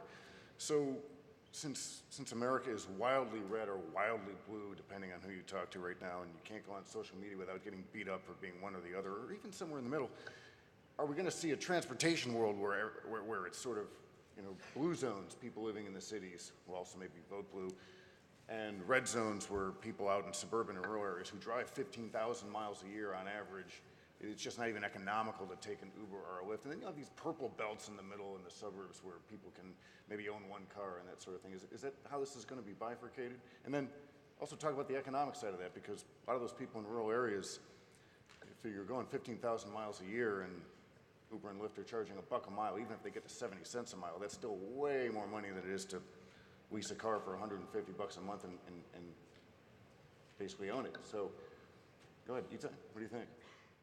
Sure.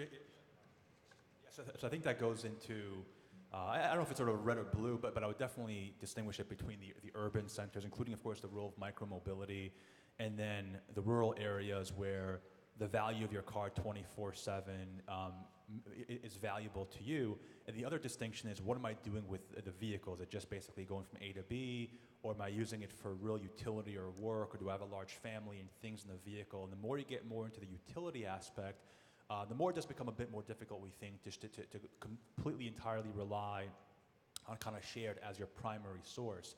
But that's where the subscription model, we think, can come in, because eventually you certainly might want to use your second or third car as a shared option instead of having 2 or 3 cars as you might today.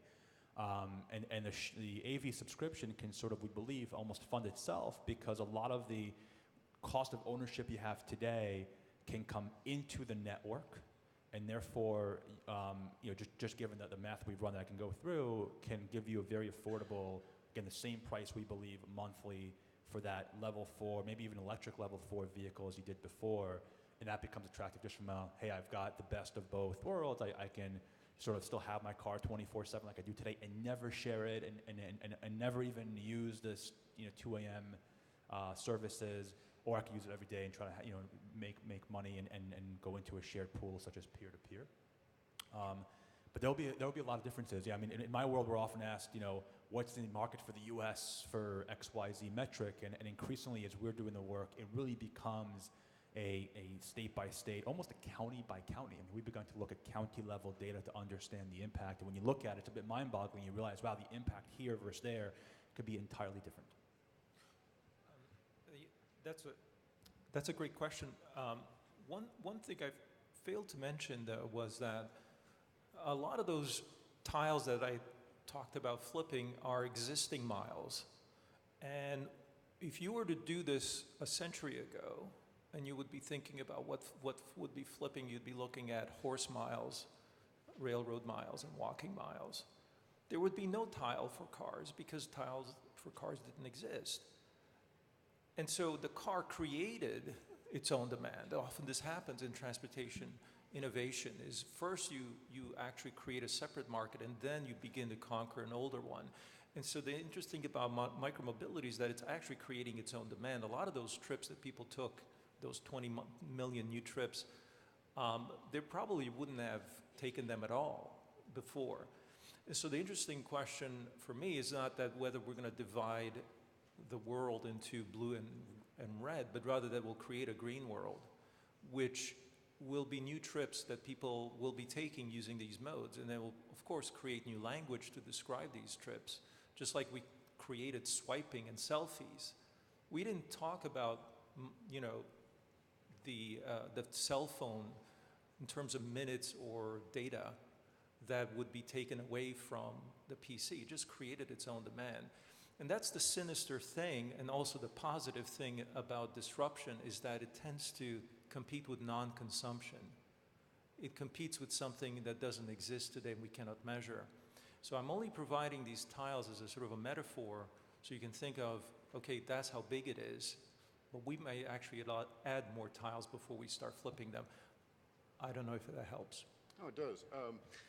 So kind of a follow-up question on that for you, Horace, is if you've got micromobility modes that are going to be becoming more popular and picking up more of these miles, how much of those are new miles? And I know you don't have an exact, precise answer, but how much are new miles and how much is this somebody's ox is getting gored? It's public transit, it's the subway, it's busing. And then if you look at that, so I lived in New York for a while, one of the things I feared the most were not the cab drivers, it was not people driving crazy in Manhattan, it was the guys in the bike lanes who drive like Kevin Bacon in Silver Streak and nearly took me out about 20 times. So when you have scooters and e-bikes and all these things, are cities prepared for that is the second part of the question. The first one, whose ox does get gored with some of these urban mobility, robotaxi and micromobility kind of modes of transportation?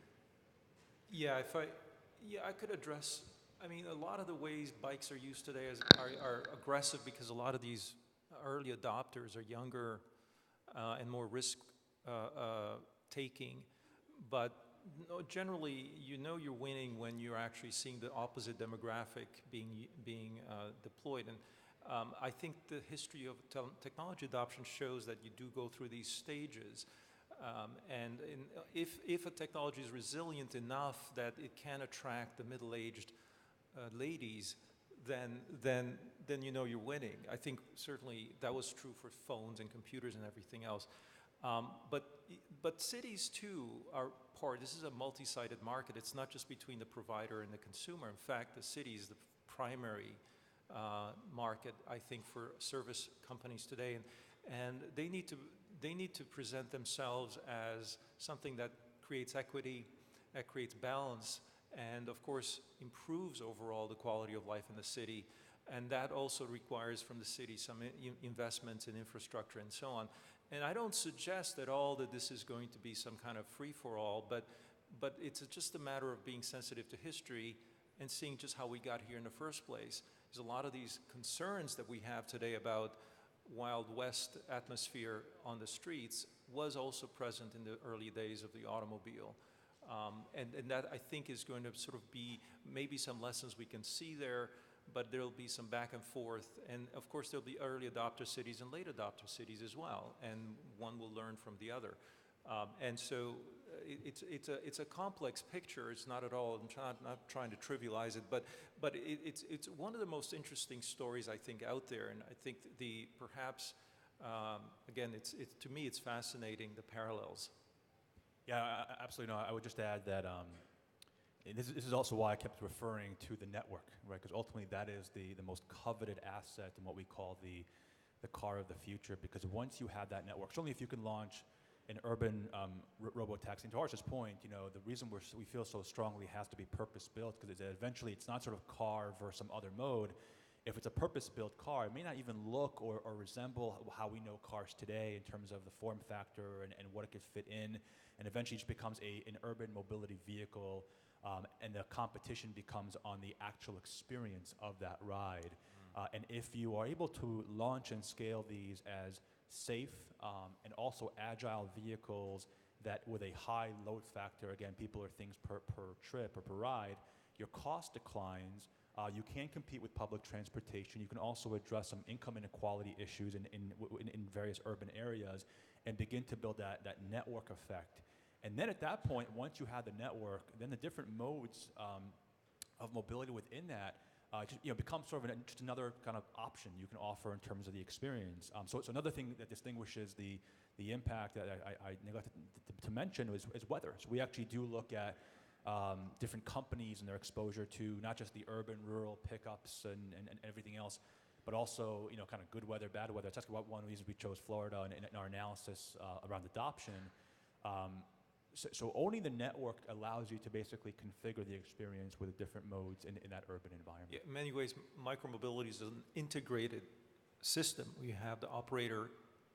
Normally, they buy the vehicles, but now more and more they're getting involved in designing their own. It's actually not that hard to design a scooter, relatively speaking. So we're going to see more and more, again, similar to the Apple model, where they vertically integrated the production and the sourcing and the parts designs and so on. And safety, into the safety and weather considerations, a lot of these things seem like detractions from the solution, but in fact, they're also opportunities, because someone is going to an entrepreneur step forward, and she'll design a new way of protecting the user through either new sensing and new technologies for communicating to other vehicles, perhaps also applying some of the traction control, ABS, and other technologies which are automotive today, scaling down through motorcycles down to these vehicles, allowing for a safer ride.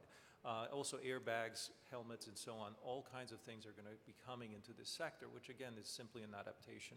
But these are all opportunities, and again, from an economic point of view, this is so exciting, because someone will say, oh, look, there's demand, we can step up and supply. So I think there'll be a growth area. Let's talk about cars for a bit. Itai, on one of your slides, you had General Motors making $100 million in EBIT actually 2020, and $7 billion in earnings before interest and taxes by 2030. So I know you don't want us to talk specifically too much about GM, but it was your slide. But let's say generically car makers. I'm not totally convinced they're going to be the ones who really profit from mobility services, particularly robo-taxis. They do have cars, they do have people writing code to make them self-driving. They're historically terrible at dealing directly with consumers.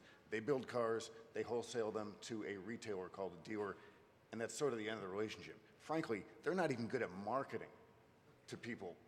It's like they're not even good at the lying part. So, a little bit of sarcasm there. So, how are they going to be the ones to profit from this? And won't some player like Waymo or actually undercut them? It's a loaded question, so you can shoot it down. Sure. So the way I see it, there's sort of two stages to the urban robo-taxi race. Today we're in sort of the pre-launch, and pre-launch is all about, and both stages are equally important. Pre-launch is about getting your AV technology to safer than human, to have an agile car that can be commercially deployable, and of course setting up the infrastructure to run the service, whether it's point-to-point or radius in the city. Once you reach the point where you're safer than a human, you're ready to deploy, stage 2 commences. And stage 2 is all about scaling and building that network effect, right? Because just having a service in one city or one city center is nice, but to truly build a business, you have to be able to scale and do so rapidly. And that's where having a purpose-built AV is important. Again, you don't want congestion in cities, you don't want perhaps larger vehicles. We think electric vehicles make a lot of sense, or having EV capability. So if you have the assets as any car company on autonomous technology, and you've been ahead and you've been aggressive, and you have this, the statistics to kind of demonstrate it, and you have the scaling aspect around, I can produce a lot of purpose-built AV, EV, and also know how to service them well, you kind of have both those formulas to try to go out and be successful to build that network effect. There is a debate as to how important is this early mover advantage. If you're a year early ahead of the second competitor launching in a particular city, are you really going to be safer? Are you really going to be more agile? Will the consumer even notice it? And those are debatable, but I do think the load factor is important. So being early to not just launch, but then have the capability to scale a purpose-built is certainly, would be an advantage to anybody kind of competing within this. So it is a very different business model. And I also think that generally as an automaker, history says that when large companies, generally speaking, are under threat, right, people tend to sort of look the other way or hope and pretend it doesn't happen.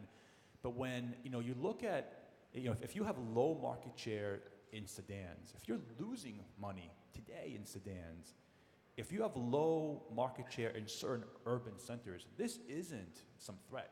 This isn't like, oh no, my car business. This is a rebirth opportunity, and that's really what mobility is about. And that's why my first slide talked about this alignment of stakeholder interest, because to some extent, if the car industry, away from pickups or luxury or big SUVs, the car industry, sedans, mass market has not been kind to you in the last 20 years, particularly in cities. This is sort of like a second chance at life, and that's how we think about how various companies approach this opportunity.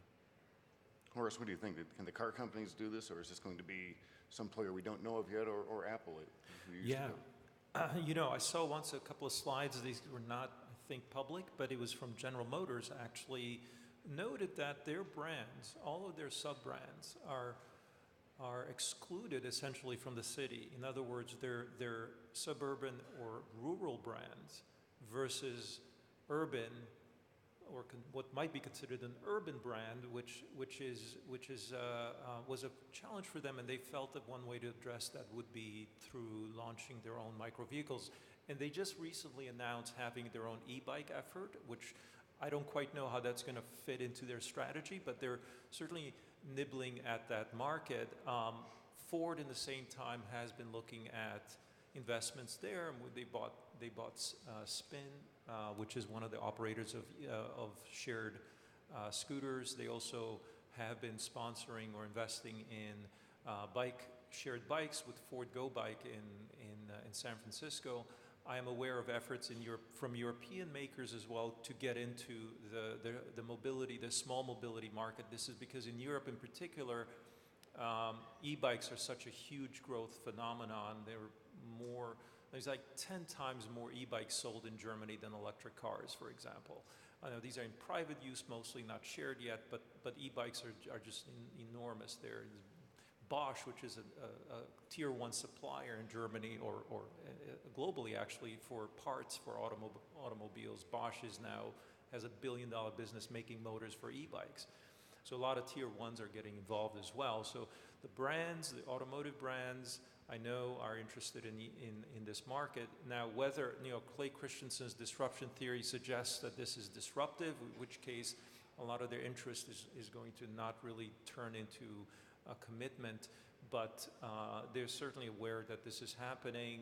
They might need to address it through new brands, through new efforts and new business models. But I think this is part and parcel of the overall transition we're seeing in automotive, right? Where you have to reevaluate the role of the automakers in a sort of a mobility space, mobility as a service as opposed to a product. Sure. Let's stick with you for a second, Horace. You used to cover Apple, and I'm sure you're very familiar with Alphabet Inc., which used to be Google, and now has Waymo making self-driving cars. Initially, when it was just Google's autonomous driving program, they said, we're here to save lives. We think people dying on the highway is a terrible thing. And they're right about that. But a corporate executive once said to me when Cerberus bought Chrysler and stood under the American flag and said, we're here to save an American icon, he said, when CEOs and politicians stand under the flag and say they're here to help, Jeff Brandes excluded, they're really not. So if Waymo is not really here to save lives, or if that's one thing that they want to do, is this really about the data? And for Apple, is this really about subscription services? And are these, is the real motivation here for them to mine a lot of revenue from all that they do on your phone and your PC now? Yeah, let me just address this. I gave a market alternative view, which was based on miles. There's other things you can measure. You can measure trips, miles, dollars spent on a per mile basis, so using that as a multiplier. But also you can measure time spent. And I think what Waymo and maybe Apple as well are really interested in is that time people spend in vehicles. Because that time right now, you're just looking out through the windshield, and they would like you to look elsewhere. That's probably the business model. And just as an idea of how much time people spend in vehicles, it's about an hour on average per person. And a weird number that actually has been around forever. It's called Marchetti's constant, that assumes that 1 hour a day has been the case for transportation forever, including before we had cars. So it's interesting to assume that that might be the same going forward. But that hour a day is prime time, and for engaging the what used to be driver, becoming a passenger, that would be, I think, a business model they could get behind. Micromobility is a little different. You expect the user not to pay less attention, but to pay more attention, in which case we're going to have to figure out a new business model besides the utility of getting people moved around. And there we actually can see something may happen with commerce, having people stop more often than they do today for shopping or other activities, and potentially other things related to engagement like exercise or activity levels. Again, we did not anticipate that what we would do with computers would be taking selfies and writing Instagram posts, but that's what we ended up doing. So what we end up doing with transportation beyond just getting A to B, that could be very interesting for developers, which are really the fuel for the whole system. And what again, I'm biased. I think micromobility will get there faster because they're just going to figure it out through iteration hundreds of times, more so than the automotive, which will get there slower, but it will also try to get there. Yeah, absolutely. Dave, you mentioned kind of the profit versus saving lives, and but even today, right? I mean, active safety technology is still largely offered as optional equipment, so you have to pay more, and it kind of gets into, well, how much do you make standard or not? What we like about the kind of autonomous vehicle subscription concept in the suburbs is that we think it could be a way to, because we want to get to this level 4 in the different routes, to enable a early stage network where your cost per month as a consumer could be the same as what you paid before, and now you get all the convenience and safety of much more than active safety in your vehicle right away. So that's where autonomous becomes has this tipping point where suddenly it can be sold not just as, here's a feature, we'll try to make money on it, and then one day, we'll have to make it standard equipment to meet regulatory requirements. You can accelerate that deployment by leveraging what autonomous can do in that pie chart I showed, where why would a car company sell you a car? Like think about the model today. I mean, some of these cars maybe either lose money or don't make money at sale, and then most of those cars' revenue throughout most of its life, right, after 3 or 4 years, sits outside of what the manufacturer and the kind of finance company can grab at. And that's where you suddenly have this opportunity, if you're a car company, to say, wait a minute, I can now package those cash flows that I don't get into something that can enable the consumer to say, yeah, of course, this makes a lot of sense for me, and deploy these technologies faster to align the various interests that you asked about. So here's a sociology question for both of you. America has a strong car culture. People love the freedom of the open road. They like the individual branding and styling. And they also if you recall the old George Carlin stand-up routine about stuff, and he described the car as this smaller version of your home. It was a much more profane explanation, and way funnier. But he's right. People keep a lot of stuff in their car, so if you're going to rely on some sort of robo-taxi service or Uber or Lyft or somebody like that, every time you get out, you got to grab all your stuff with you. If you're particularly neat, that's not a problem, but I know people just keep everything in there.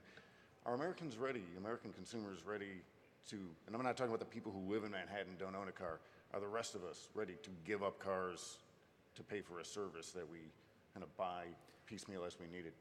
Well, again, I only ask to what degree. I don't assume that we're going to just completely convert to something different, either robo-taxis or micromobility. But again, I draw upon history a little bit here because, we have all our stuff, to use Carlin's notion, also digital stuff. And we had it on our personal computers, and we somehow tolerated that some of it could be moved over, copied into our personal devices in a very short amount of time. We ended up really being comfortable carrying a phone along with a laptop, but the laptop gets less and less use over time. We have similar movement of sort of where our stuff is from local to in the cloud. Again, it seems like we're tolerant of that. And we're also tolerant of the idea of having a computer, a phone, a tablet, a smart speaker, maybe a smartwatch, all within our lives, and not one of them says, you two can't exist because of me. And so the notion here is not so much about really swapping the old for the new, but rather putting the new alongside the old and saying, hey, here's a new option. Maybe you want to dedicate 1% of your spending to it. Maybe then next year, 2, 3, 4, 5, and so on. So it's a question of how much of that transitions and how quickly. That's, again, the sinister nature of disruption, is that it happens slowly, imperceptibly, it's welcome, it seems to be benign, until, of course, it completely destroys the previous generation. Yeah, I would just add that, you know, I think it does depend. Like in pickup trucks, for example, so we began building a data set earlier in the year where we actually try to estimate with real data what percentage of pickup trucks kind of are used for work, and we kind of evaluate pickups that are driven around with a lot of stuff in the back or towing something. We think there's actually a fair percentage in the limited data that we have. There's a lot of data, but just in limited geographies of the trucks being used for work. And pickup trucks already have a lower leasing penetration, so you see that that's a vehicle people kind of want to own. It's going to get banged up, and maybe that's sort of, again, a little bit away.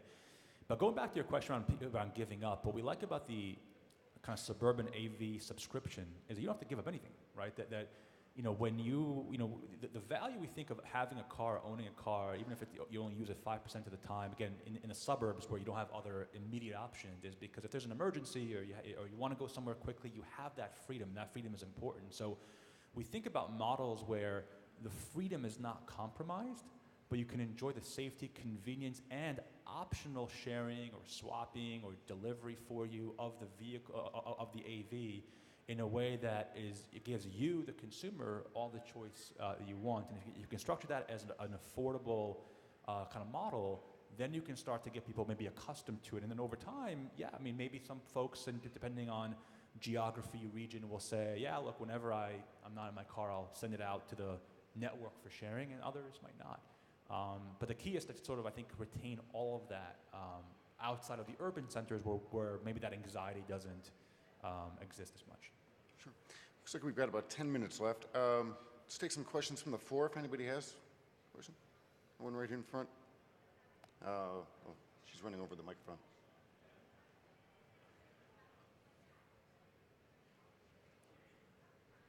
I'm interested.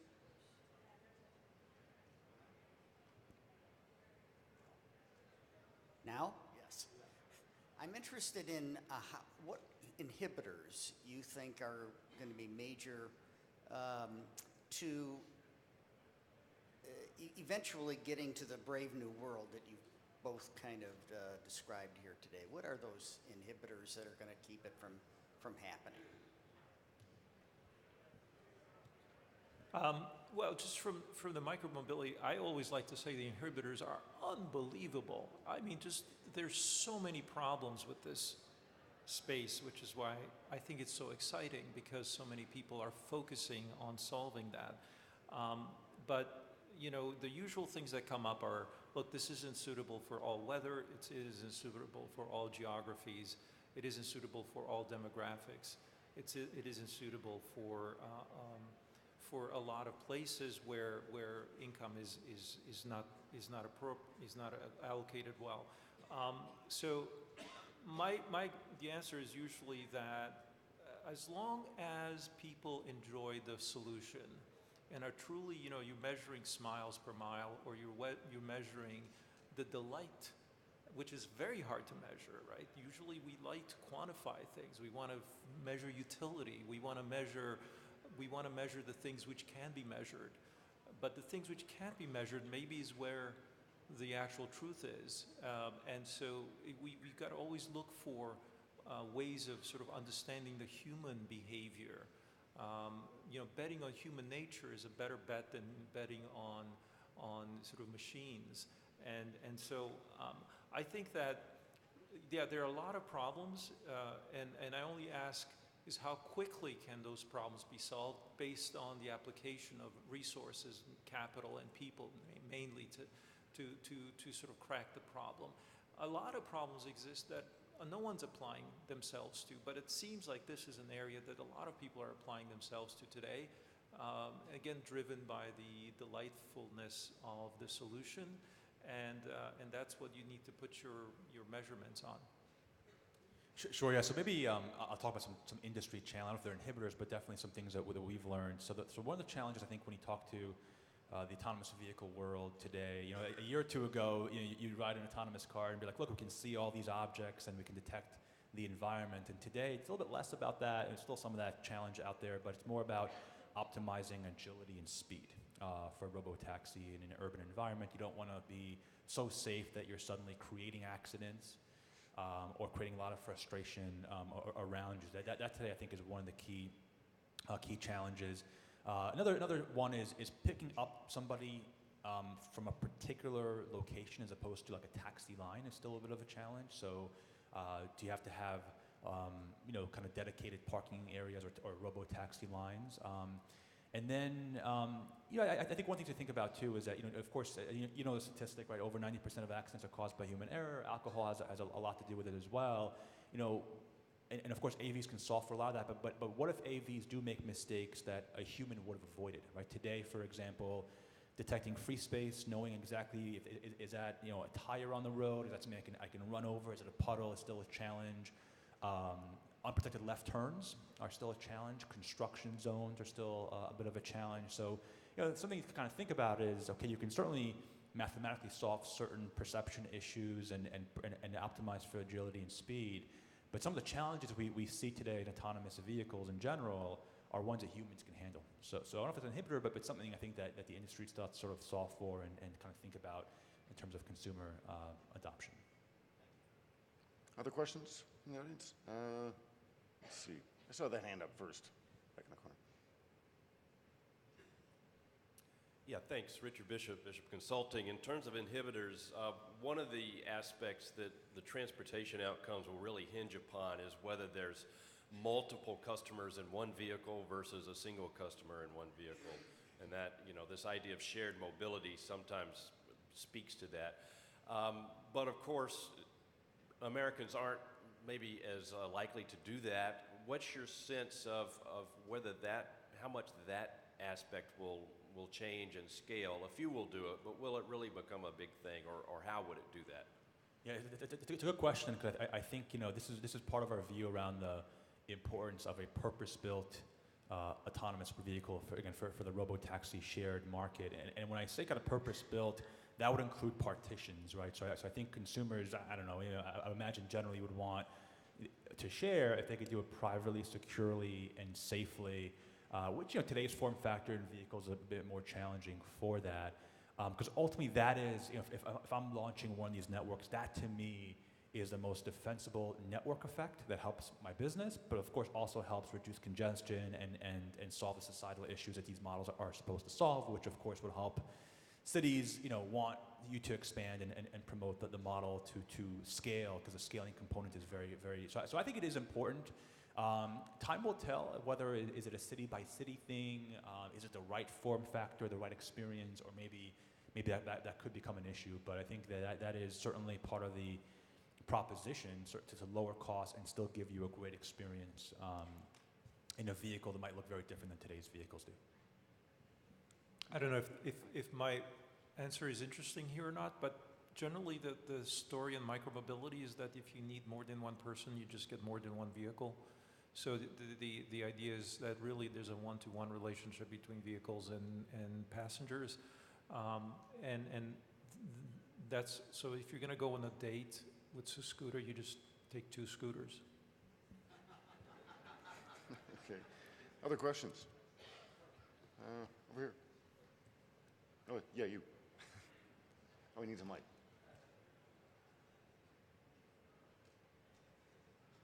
Thank you. Brad Thoburn with Michael Baker. And you both briefly mentioned or sort of touched on public transportation, but didn't really talk much about the impacts here. The suggestion sort of is that public transportation will be diminished by these new mobility solutions that may compete with them. In the transit industry, there's some thought that you're actually growing the population of people that are in shared mobility, and that transit is actually a critical function within that. I'd like to hear your thoughts about what the potential is for public transportation and new mobility, and what the industry should be thinking about going forward. Let me just take that quickly. Some studies have shown that the introduction of micromobility reduces the utilization of public transport. I think in New York, City Bike, when it was deployed to a new market or a new borough, it actually, there was an obvious change in the utilization of buses. However, that depends on the type of vehicle. Often, if it's small enough, you can take it with you on transit, and then you can actually complete the transit journey that you wouldn't otherwise be willing to take because the last mile problem, right? So you can actually make so this is happening in Europe more, where you have a provision for cycle carriage on buses and transit. Scooters will make it even easier, so you might be willing to take it on, or even not at all, but there'll be one waiting for you when you get to your final destination. So in some ways, I really think micro is very conformable with transit, and that they sort of complement one another. The devil's in the details in terms of implementation, but there might be an opportunity there to sort of think outside the box and how do we make these systems compatible. One thing I'll add is also in Europe, there's a big move towards so-called mobility as a service. So you pay a subscription, for example, a few hundred euros a month, and then you get access to multiple modes, sort of unlimited mode access. And so that's allowing people to switch between modes quickly and easily. And so it's very much that what I see micromobility is a multimodal system in the long term, where you actually maybe even take 3 modes: scooter, bike, and transit on to complete your journey. Yeah, I would just add, it's definitely one of the questions we're trying to do work on in the past. And one thing we realized when we were analyzing cities in these battlegrounds is the market, the commuters coming in using public transportation, and whether there are models going back to the different point-to-point routes that could result in shared commutes that could at least pick you up when you want to be picked up. Time will tell. I don't know if that's an early stage, because again, some of the problems there, if you think about level 4, it's hard to pick everybody up. So the last mile in a suburb, if you're trying to do a commuting service, is still a little bit of a challenge. But over time, that's an area where potentially there could be some impact. Okay. That does it for time for this panel. Thanks to Horace and to Itai for joining us. Great stuff, guys, and thanks to the audience for the good questions.